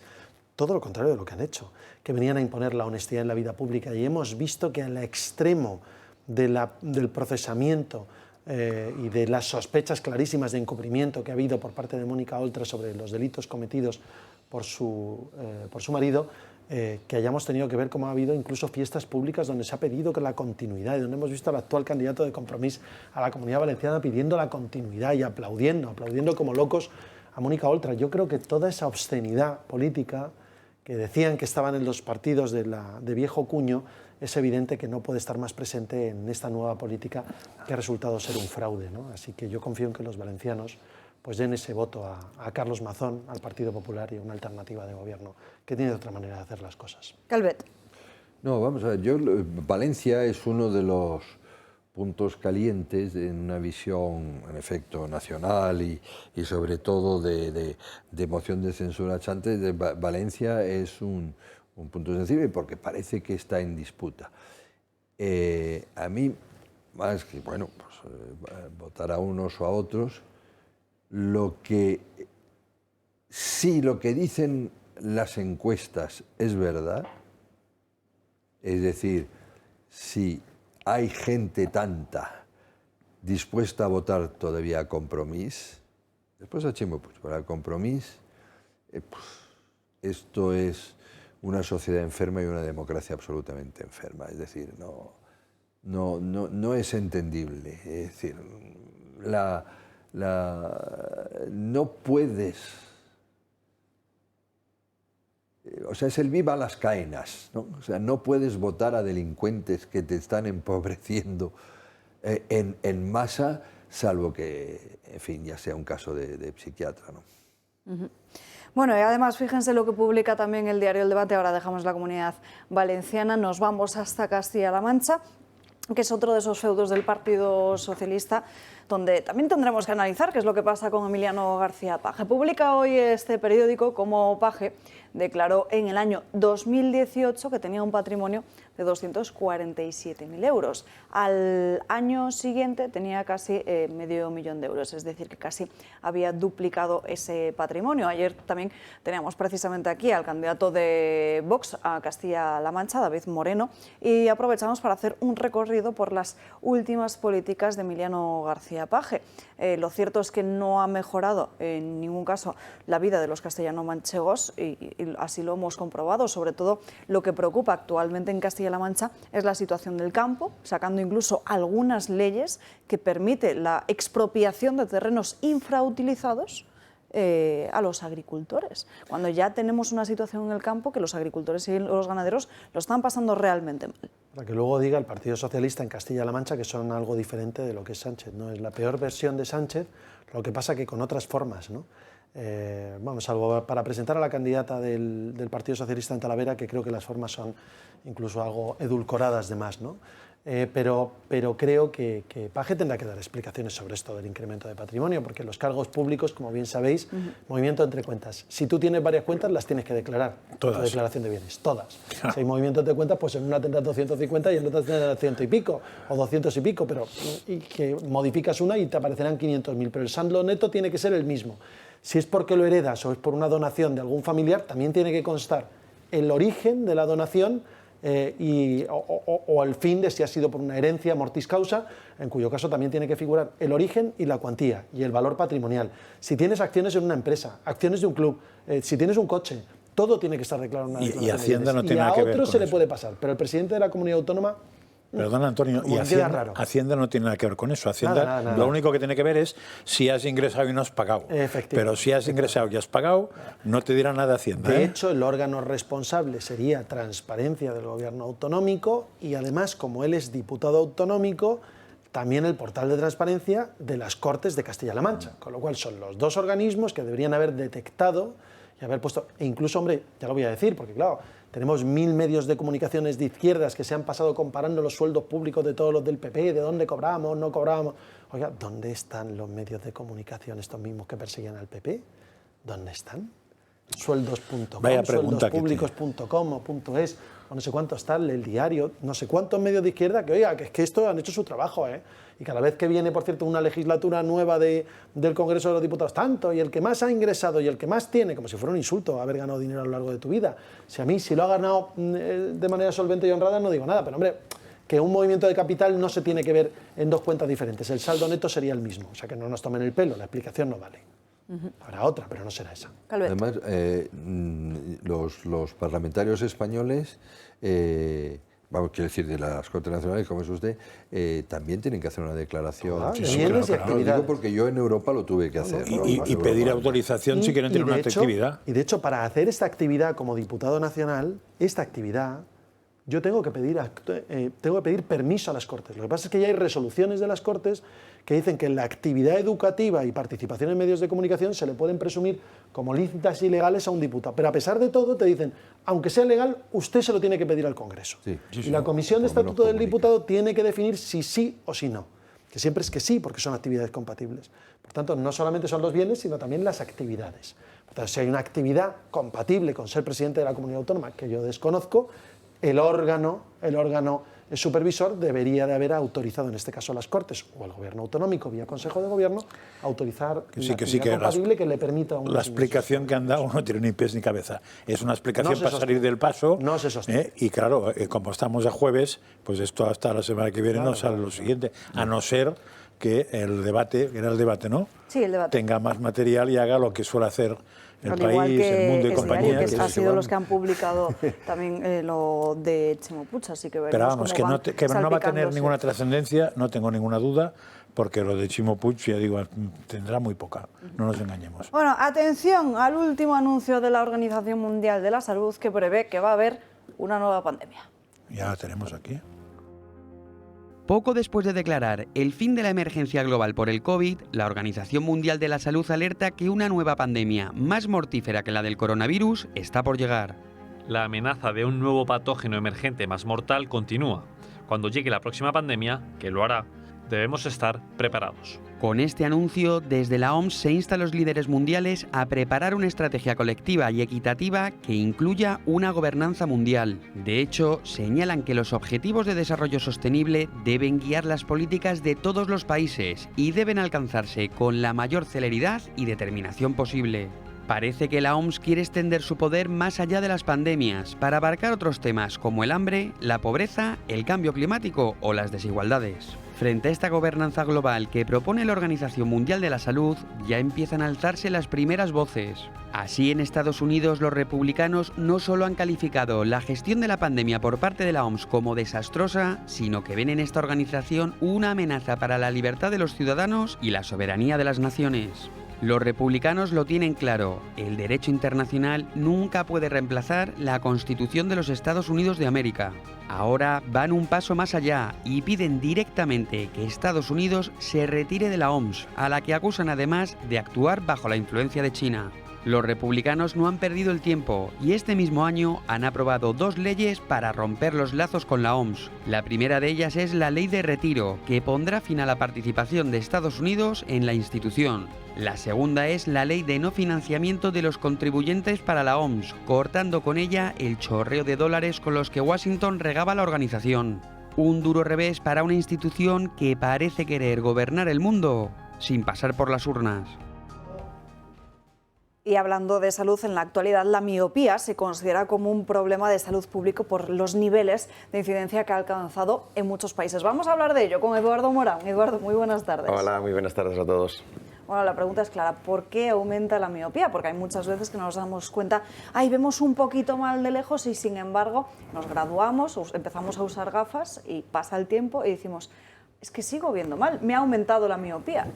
Pues hay muchas causas, pero la mayoría de las veces es por el modo de vida que tenemos en los países industrializados, nuestra forma de trabajo, nuestra poca actividad al aire libre, sobre todo de los adolescentes, y el tipo de trabajo pues hace que el ojo crezca, y crezca, digamos, se elonga, se crece, y entonces lo que nos hace es que las estructuras desenfocan la mirada en lejos, que es lo que es la miopía, y tenemos que utilizar lentes de contacto o gafas para intentar compensarlo.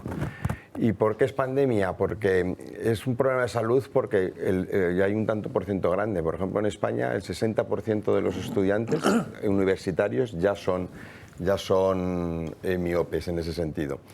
Entonces, realmente hay que tener muchísimo cuidado con qué medidas tenemos y pues, sobre todo cuando empieza la miopía. Porque el problema de la miopía es a partir de 3-4 dioptrías, que es cuando empiezan a tener problemas de patologías en un futuro y es más seria. Entonces, y eso se puede ralentizar. O sea, hay ahora mecanismos para intentar ralentizar la miopía, sobre todo en las edades tempranas, que es cuando aparece, entre los 12, 13, 14, 15 años. Bueno, de hecho hay un estudio que dice que el 62% de los universitarios, que el dato llama bastante la atención, son miopes. Miopes.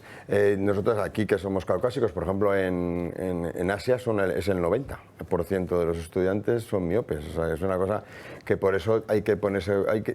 La miopía, que no es simple, que se puede compensar con una gafa, con una lente de contacto, es un problema de salud porque luego esa retina y esos problemas cuando somos mayores es cuando nos dan más problema. Entonces, hay ahora mismo técnicas que ralentizan en un 60%, en un 50 y tantos % en los últimos estudios el avance de la miopía. Entonces hay que un poco, pues estas píldoras que damos aquí de salud visual, sensibilizar que hay que revisarse la vista todos los años y cuando se es estudiante más.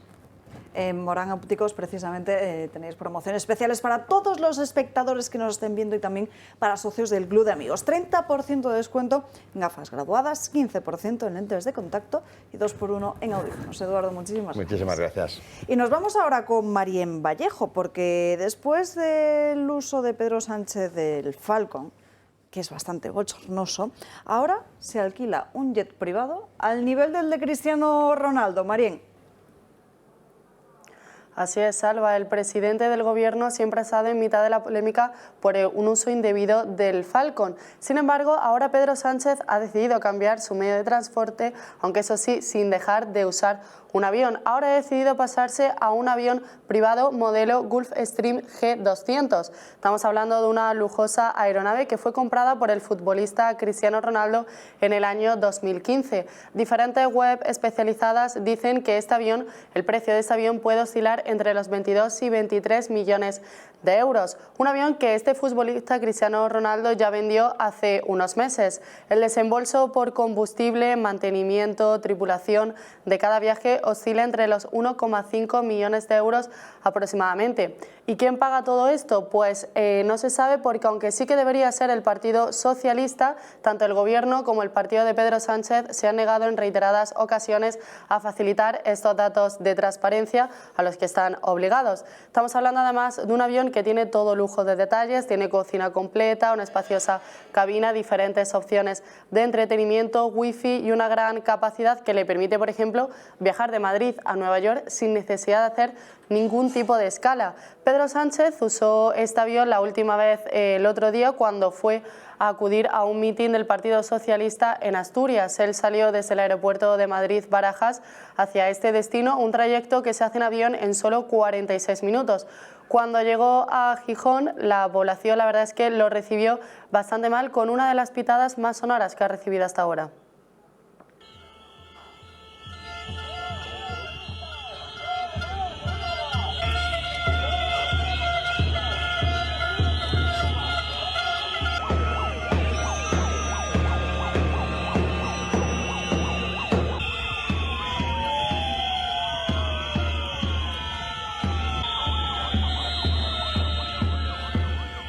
Una pitada bastante sonora, Alba, que hay que recordar que la ha recibido a tan solo 4 días del 28 de mayo.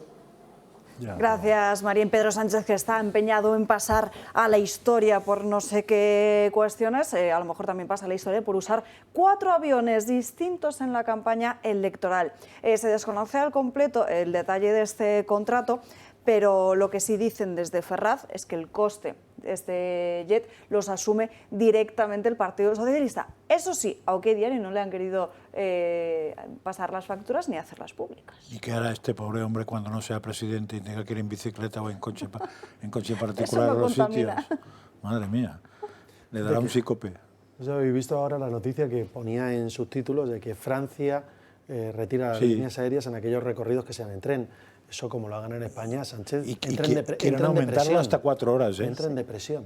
Sobre todo si tiene que ir a Extremadura, que gracias a él el tren, pues aquello parece más una furgoneta, ¿no? Pero bueno, intenta ir a Soria. Un borreguero, como los antiguos trenes de madera que yo he usado. Intenta ir a Soria. A ver, tú, Enrique, lo habrás usado, los antiguos trenes de Renfe de madera, no, de con madera, con la máquina de carbón. No. No, pues yo sí que no, eso es de cuando el Capitán Trueno hacía la mili. Esto es de hace 50 años. No, eso no lo he usado. El primer medio de transporte que usé fue Era mucho más divertido que los de ahora, tenía 6 meses. Eran mucho más divertidos que los de ahora, Ah, no. Porque te podías salir fuera a la barandilla. Hombre. Y entonces es una gozada eso. Los trenes tipo Oriente Express y todo esto, eso era maravilloso. Ese más que Oriente Express sería Senegal Express. Pero... Pero ¿qué quiere decir? No, Oeste Express. A mí hay en fin, lo de que esto corre, claro, porque el problema legal es no utilizar, digamos, medios oficiales al servicio de un partido, ¿no? Entonces, bueno, pues el hecho de que sea así, de que lo pague el PSOE, tiene que ver con el Tribunal de Cuentas. Supongo que un día lo refrendará y si no, pues... Pero en eso la política española no es muy escrupulosa. No es muy escrupulosa ni rápida, Ni rápida. Por ejemplo, una cosa que yo recuerdo con cierto asombro es aparición en radios de gente que cobraba por ir a la radio, porque pagaban a todo el mundo, en Barcelona, en coche oficial. Entonces no acabas de entender por qué tienes que ir en coche oficial a un sitio que cobras aparte. No acabas de entender. Y me gustaría a mí saber si los ministros y incluso los presidentes de gobierno del Reino de España, cuando están en Moncloa, o cuando están en un piso ministerio, han declarado eso como ingresos en bienes en una declaración de renta. Me gustaría saberlo. No lo creo, pero... No creo que lo sepas. En fin, nos tenemos que ir rápidamente hasta Córdoba de forma telemática. Ya nos gustaría ir de forma presencial hasta allí, que aún por encima están en feria. Tenemos conexión en directo con Yolanda Almagro, que es la candidata de Vox al Ayuntamiento de Córdoba. Muy buenas tardes. Muy buenas tardes a todos. Encima en este penúltimo día de campaña electoral en clave de feria, pero bueno, estas celebraciones muchas veces ocurren, no se libran de las tragedias. Hay una segunda detención por agresión sexual y también el otro día veíamos como por esas lluvias torrenciales se desplomaba parte de una caseta. ¿Qué proponen desde Vox? Porque creo que en las últimas horas han insistido en un plan de inversiones para que se mejore la seguridad. Claro, efectivamente en nuestros barrios y mucho más en las organizaciones de eventos adolecemos en este actual gobierno municipal de falta de plantilla de la policía local, que está impidiendo que se dé suficiente cobertura de a pie, policía de a pie, de barrio, de presencial, que esté pendiente de todas las masas de gente que se produce y aglomeraciones de gente que se producen en esta fecha. Están haciendo reivindicaciones la plantilla de que necesitan más refuerzos y bueno, pues el incremento de la delincuencia está a la orden del día en toda la provincia y por eso Vox quiere incluir en el programa ese reforzamiento de todas las medidas de seguridad. También insisten en la restauración de monumentos. La Plaza de la Corredera, que siempre suele estar llena de muchísima gente y mucha vida, y está sucia y llena de grafitis. Bueno, se ha baldeado. Lo que sí es verdad que hay una dejadez generalizada en toda la ciudad. En nuestros barrios hay suciedad por todas partes, hay apatía institucional a la hora de acometer proyectos de restauraciones como los molinos del río, toda la orilla del río, conventos. Se está dejando todo caer. La ciudad adolece de falta de inversión y de mucha subvención y eso lo estamos pagando todos nuestros vecinos y nuestras empresas. Su programa electoral se basa en 10 puntos y el primero de ellos es el de la familia. ¿Cómo piensan ayudarlas? Me refiero a medidas fiscales, vivienda social. ¿Qué proponen desde Vox?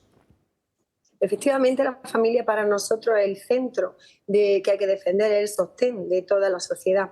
Y para ello tenemos deducciones fiscales en el tema a la hora de reformar una vivienda, de invertir en ella, en el IBI, que estamos sufriendo un incremento de los costes en la cesta de la compra del 30% en muchos casos y que está poniéndonos difícil a la hora de surtir a nuestra familia y creemos que el ayuntamiento tiene que estar ahí en la parte municipal bajando todos esos impuestos que hagan un poquito más llevadera la situación actual de incremento también de la hipoteca y del precio de la energía de los combustibles. Además, también piden un plan de rebaja de presión fiscal, IBI, tasas municipales. ¿Qué eliminarían? ¿Qué bajarían? Pues todo la línea de IBI urbano, rústico, plusvalías, con todas las exenciones, tasas, veladores, porque tenemos un ayuntamiento que no ha gastado, no ha ejecutado gran parte del presupuesto, no ha hecho gestión del mismo. De hecho, no tenemos ni presupuesto al día de hoy, lo cual nos hace una idea de la dejadez que ha tenido este gobierno de PP y Ciudadanos, que a priori debían de haber gestionado bien las cuentas públicas y por eso creemos que somos tan necesarios, porque una ciudad no puede adolecer de una planificación presupuestaria que determine unos servicios públicos de calidad y una inversión que vaya acompañando el crecimiento de la misma. Pues Yolanda Almagro, muchísimas gracias por estar con nosotros en directo y que sigan disfrutando de la Muchas gracias a vosotros. Gracias. Y nos vamos a ir a una breve pausa de publicidad, pero les vuelvo a insistir en el número de teléfono al que tienen que enviar sus mensajes para decirnos quién es su favorito. Simplemente tienen que poner el nombre al 28088. En los últimos días, se lo decía ayer, hemos tenido muchas consultas de diferentes espectadores que nos han dicho: es que le llamo y no me dicen que el número no existe, es que agrego el número al contacto y en WhatsApp no me aparece. No. tenemos que irnos a la aplicación de mensajes de texto, la de toda la vida antes de que existieran estas redes de mensajería instantánea como pueden ser WhatsApp o Telegram, y ahí es donde escribimos nuestro mensaje de texto. La aplicación que tiene además, bueno, vamos a hacer un vídeo desde esta casa para intentar explicárselo de una forma mucho más visual y que así puedan hacerlo incluso con nosotros. Con esa aplicación de mensajes de texto, si ustedes no saben, pídele ayuda, sino a alguien que seguramente que entre 4 ojos ven mejor que simplemente 2, con ese mensaje de texto podrán, como siempre les digo, respaldar a esta casa, permitirnos seguir informándoles en libertad, informándoles de cuestiones que ningún otro medio de comunicación quiere sacar a la luz y sobre todo con debates de fondo, no quedándonos en el titular o en el qué de las cosas, sino contarles por qué suceden. Les pedimos que nos envíen ese mensaje y de paso nos dicen quién es su tertuliano favorito. A principios del mes que viene haremos una lista de quienes han quedado en las primeras posiciones. Esa palabra al 28088. Publicidad y seguimos.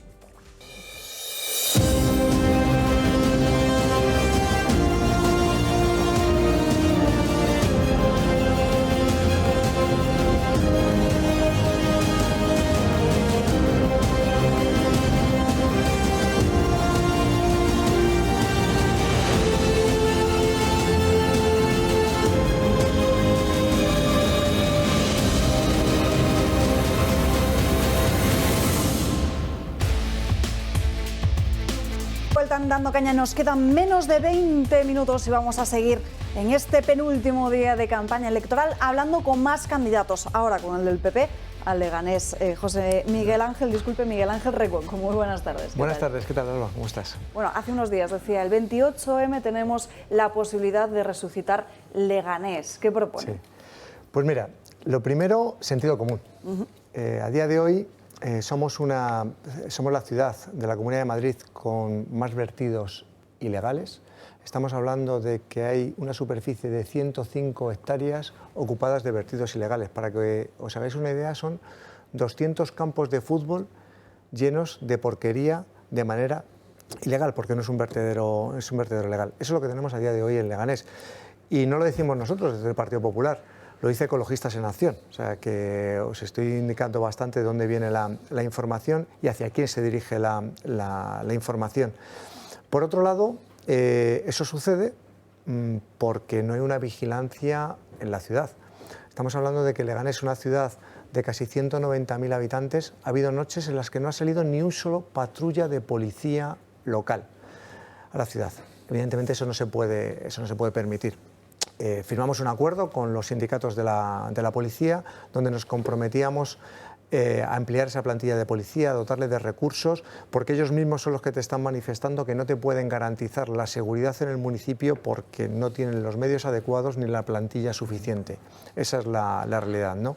Por eso te digo que el hecho principal es el sentido común. O sea, es decir, a partir de ahí, que tengas un ayuntamiento que cuando llames te cojan el teléfono, que a día de hoy no sucede, que tengas unos servicios sociales donde los técnicos que estén trabajando en servicios sociales tengan firma para poder dar las ayudas correspondientes, porque a día de hoy no se puede realizar. De hecho, ellos mismos, fíjate, la Concejalía de Ciudadanos, que depende de esa Concejalía de Ciudadanos, la Concejalía de Ciudadanos ha dicho que el servicio que ellos mismos están prestando es nefasto porque el alcalde no le dota de los recursos humanos suficientes, ¿no? Eso en servicios sociales, ¿no?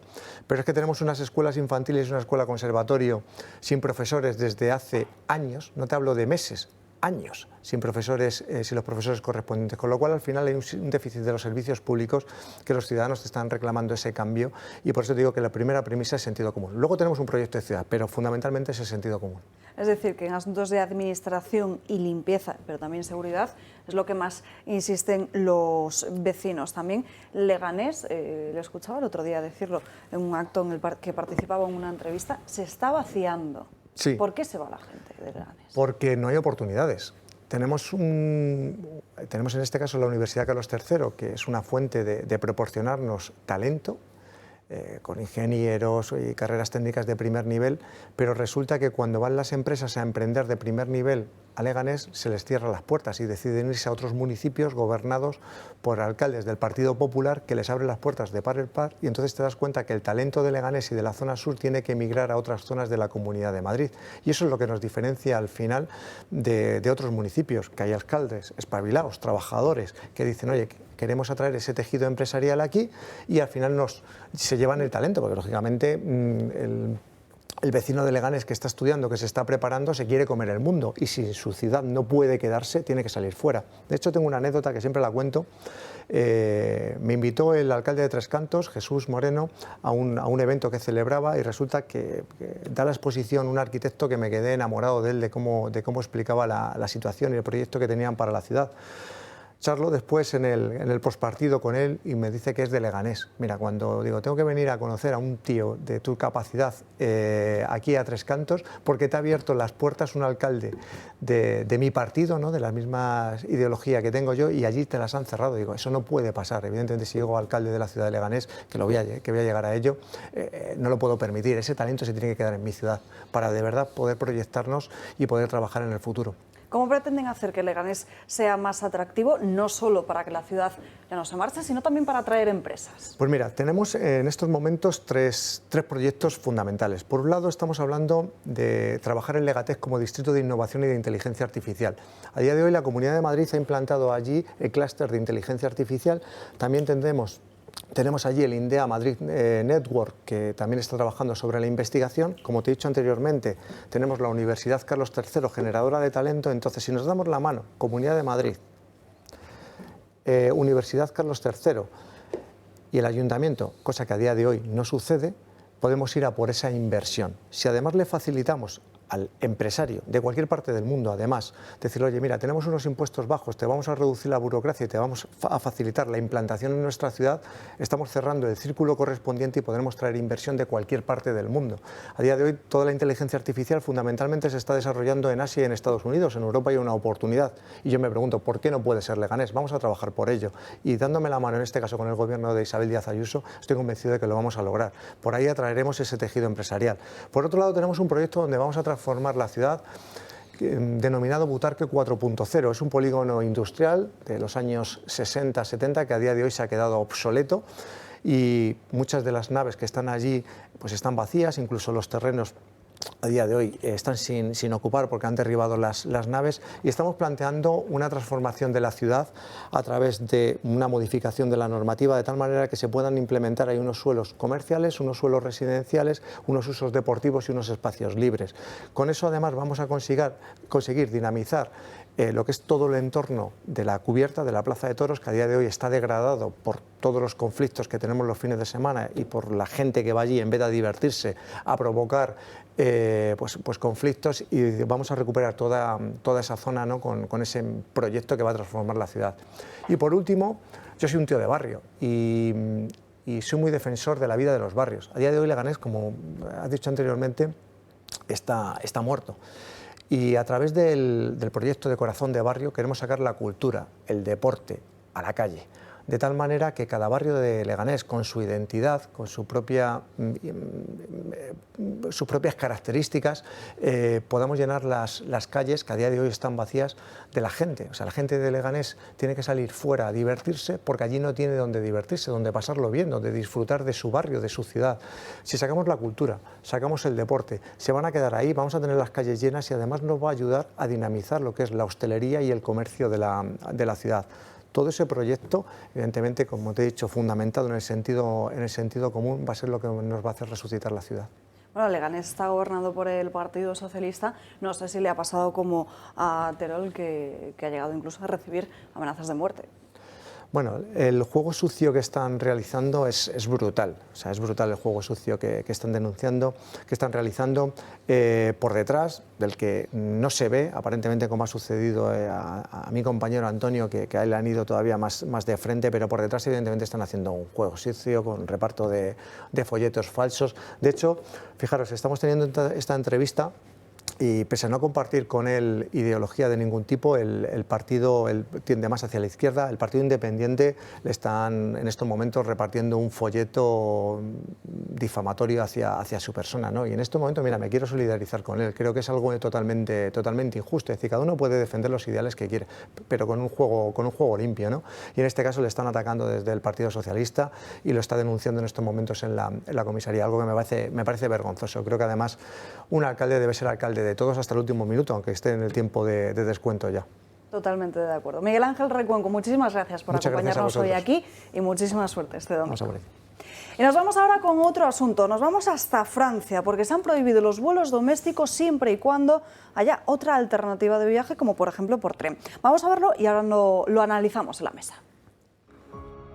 En Francia, desde 2021 existe la Ley del Clima, con el objetivo de luchar contra el cambio climático. Ahora han incluido la prohibición de vuelos domésticos y privados de corta duración. Así lo han publicado en su boletín oficial. Afirman que se limitarán los vuelos siempre que haya una alternativa razonable y asequible en tren a 2 horas y media o menos. Su intención es limitar las emisiones a nivel mundial. Quieren que el resto de Europa siga el ejemplo. Activistas climáticos se han quejado de que estas medidas no son suficientes para terminar con la contaminación. Dicen que deberían ser más estrictas. En un comunicado del responsable de transportes tras la aprobación de esta medida, afirma que era un paso esencial. Clement Bon, ministro delegado de Transportes, sobre la publicación del decreto efectivo de la prohibición de las líneas aéreas en caso de que haya alternativas de menos de 2 horas y media en tren.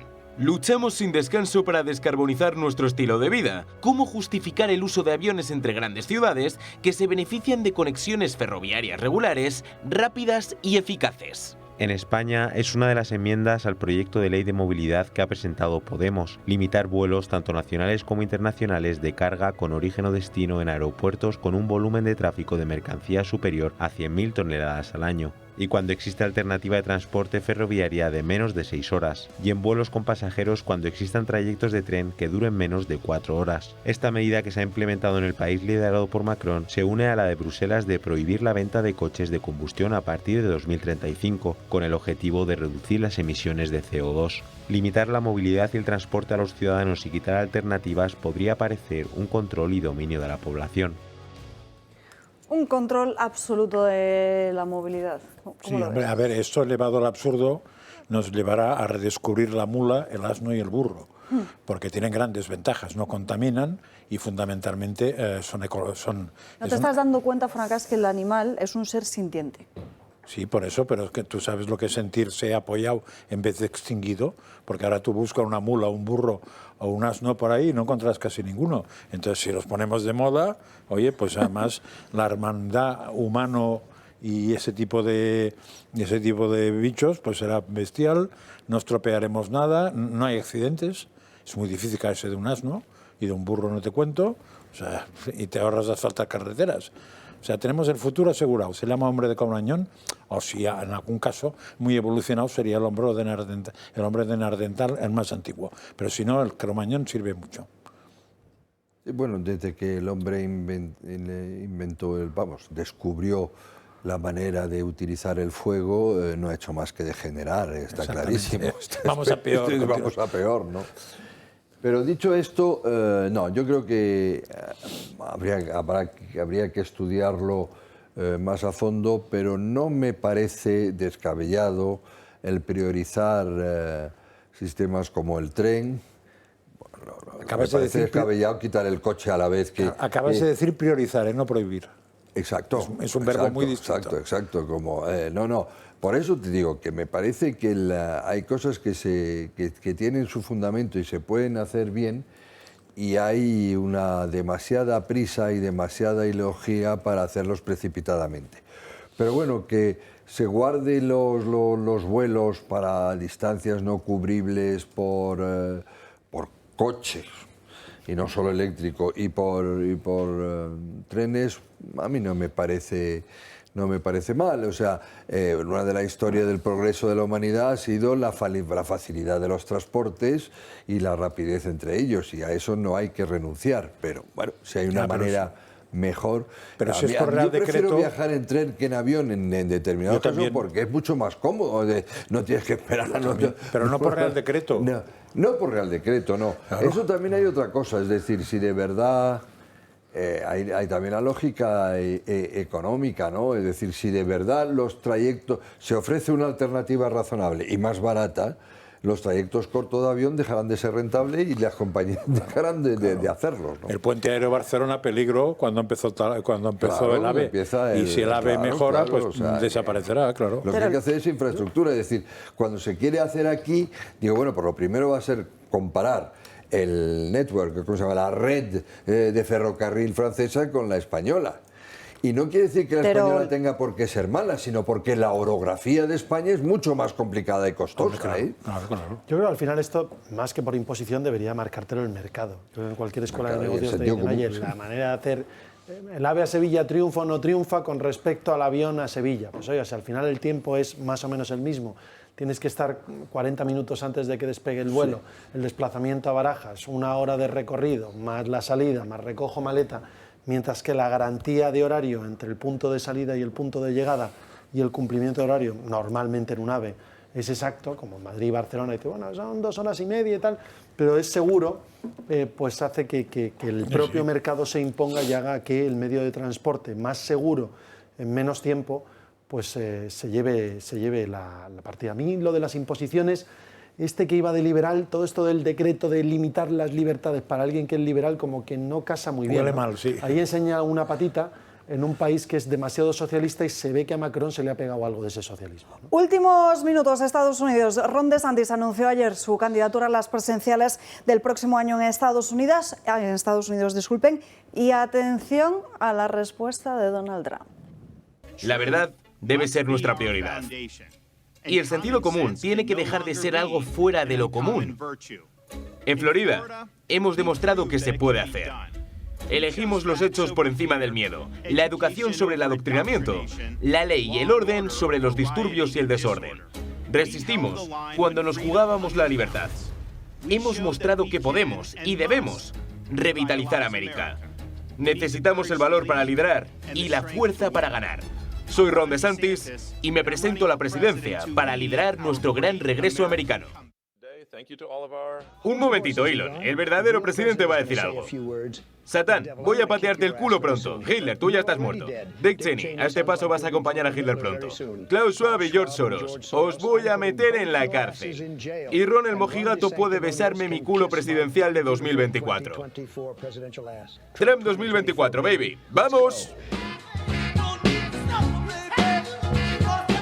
Esa es la respuesta de Donald Trump al anuncio de DeSantis. Nos queda exactamente 1 minuto que le vamos a dar a Terol como minuto de oro, ya que este domingo también se juega la alcaldía en Alcorcón, y espero que la próxima vez que volvamos a hablar... Si Dios quiere. Pues yo el próximo domingo, lo decía Miguel Ángel Recuenco, al final se juegan 2 modelos de ciudad, un modelo de bajos impuestos o un modelo de IBIs altos, de numeritos altos, un modelo de ciudad donde podamos hacer instalaciones deportivas a la altura de un municipio de 170.000 habitantes como Alcorcón, un municipio que cuente con los mayores, donde tengan actividades suficientes, programadas, regulares, donde los centros de mayores sean instalaciones dignas, donde se pueda construir vivienda pública y también no pública para garantizar que los vecinos se puedan quedar a vivir en el municipio donde nacieron a un precio razonable, donde se pueda dar garantía de que la seguridad campa a sus anchas y no las ocupaciones como hoy tenemos todos los días, donde se garantice el derecho a la propiedad privada,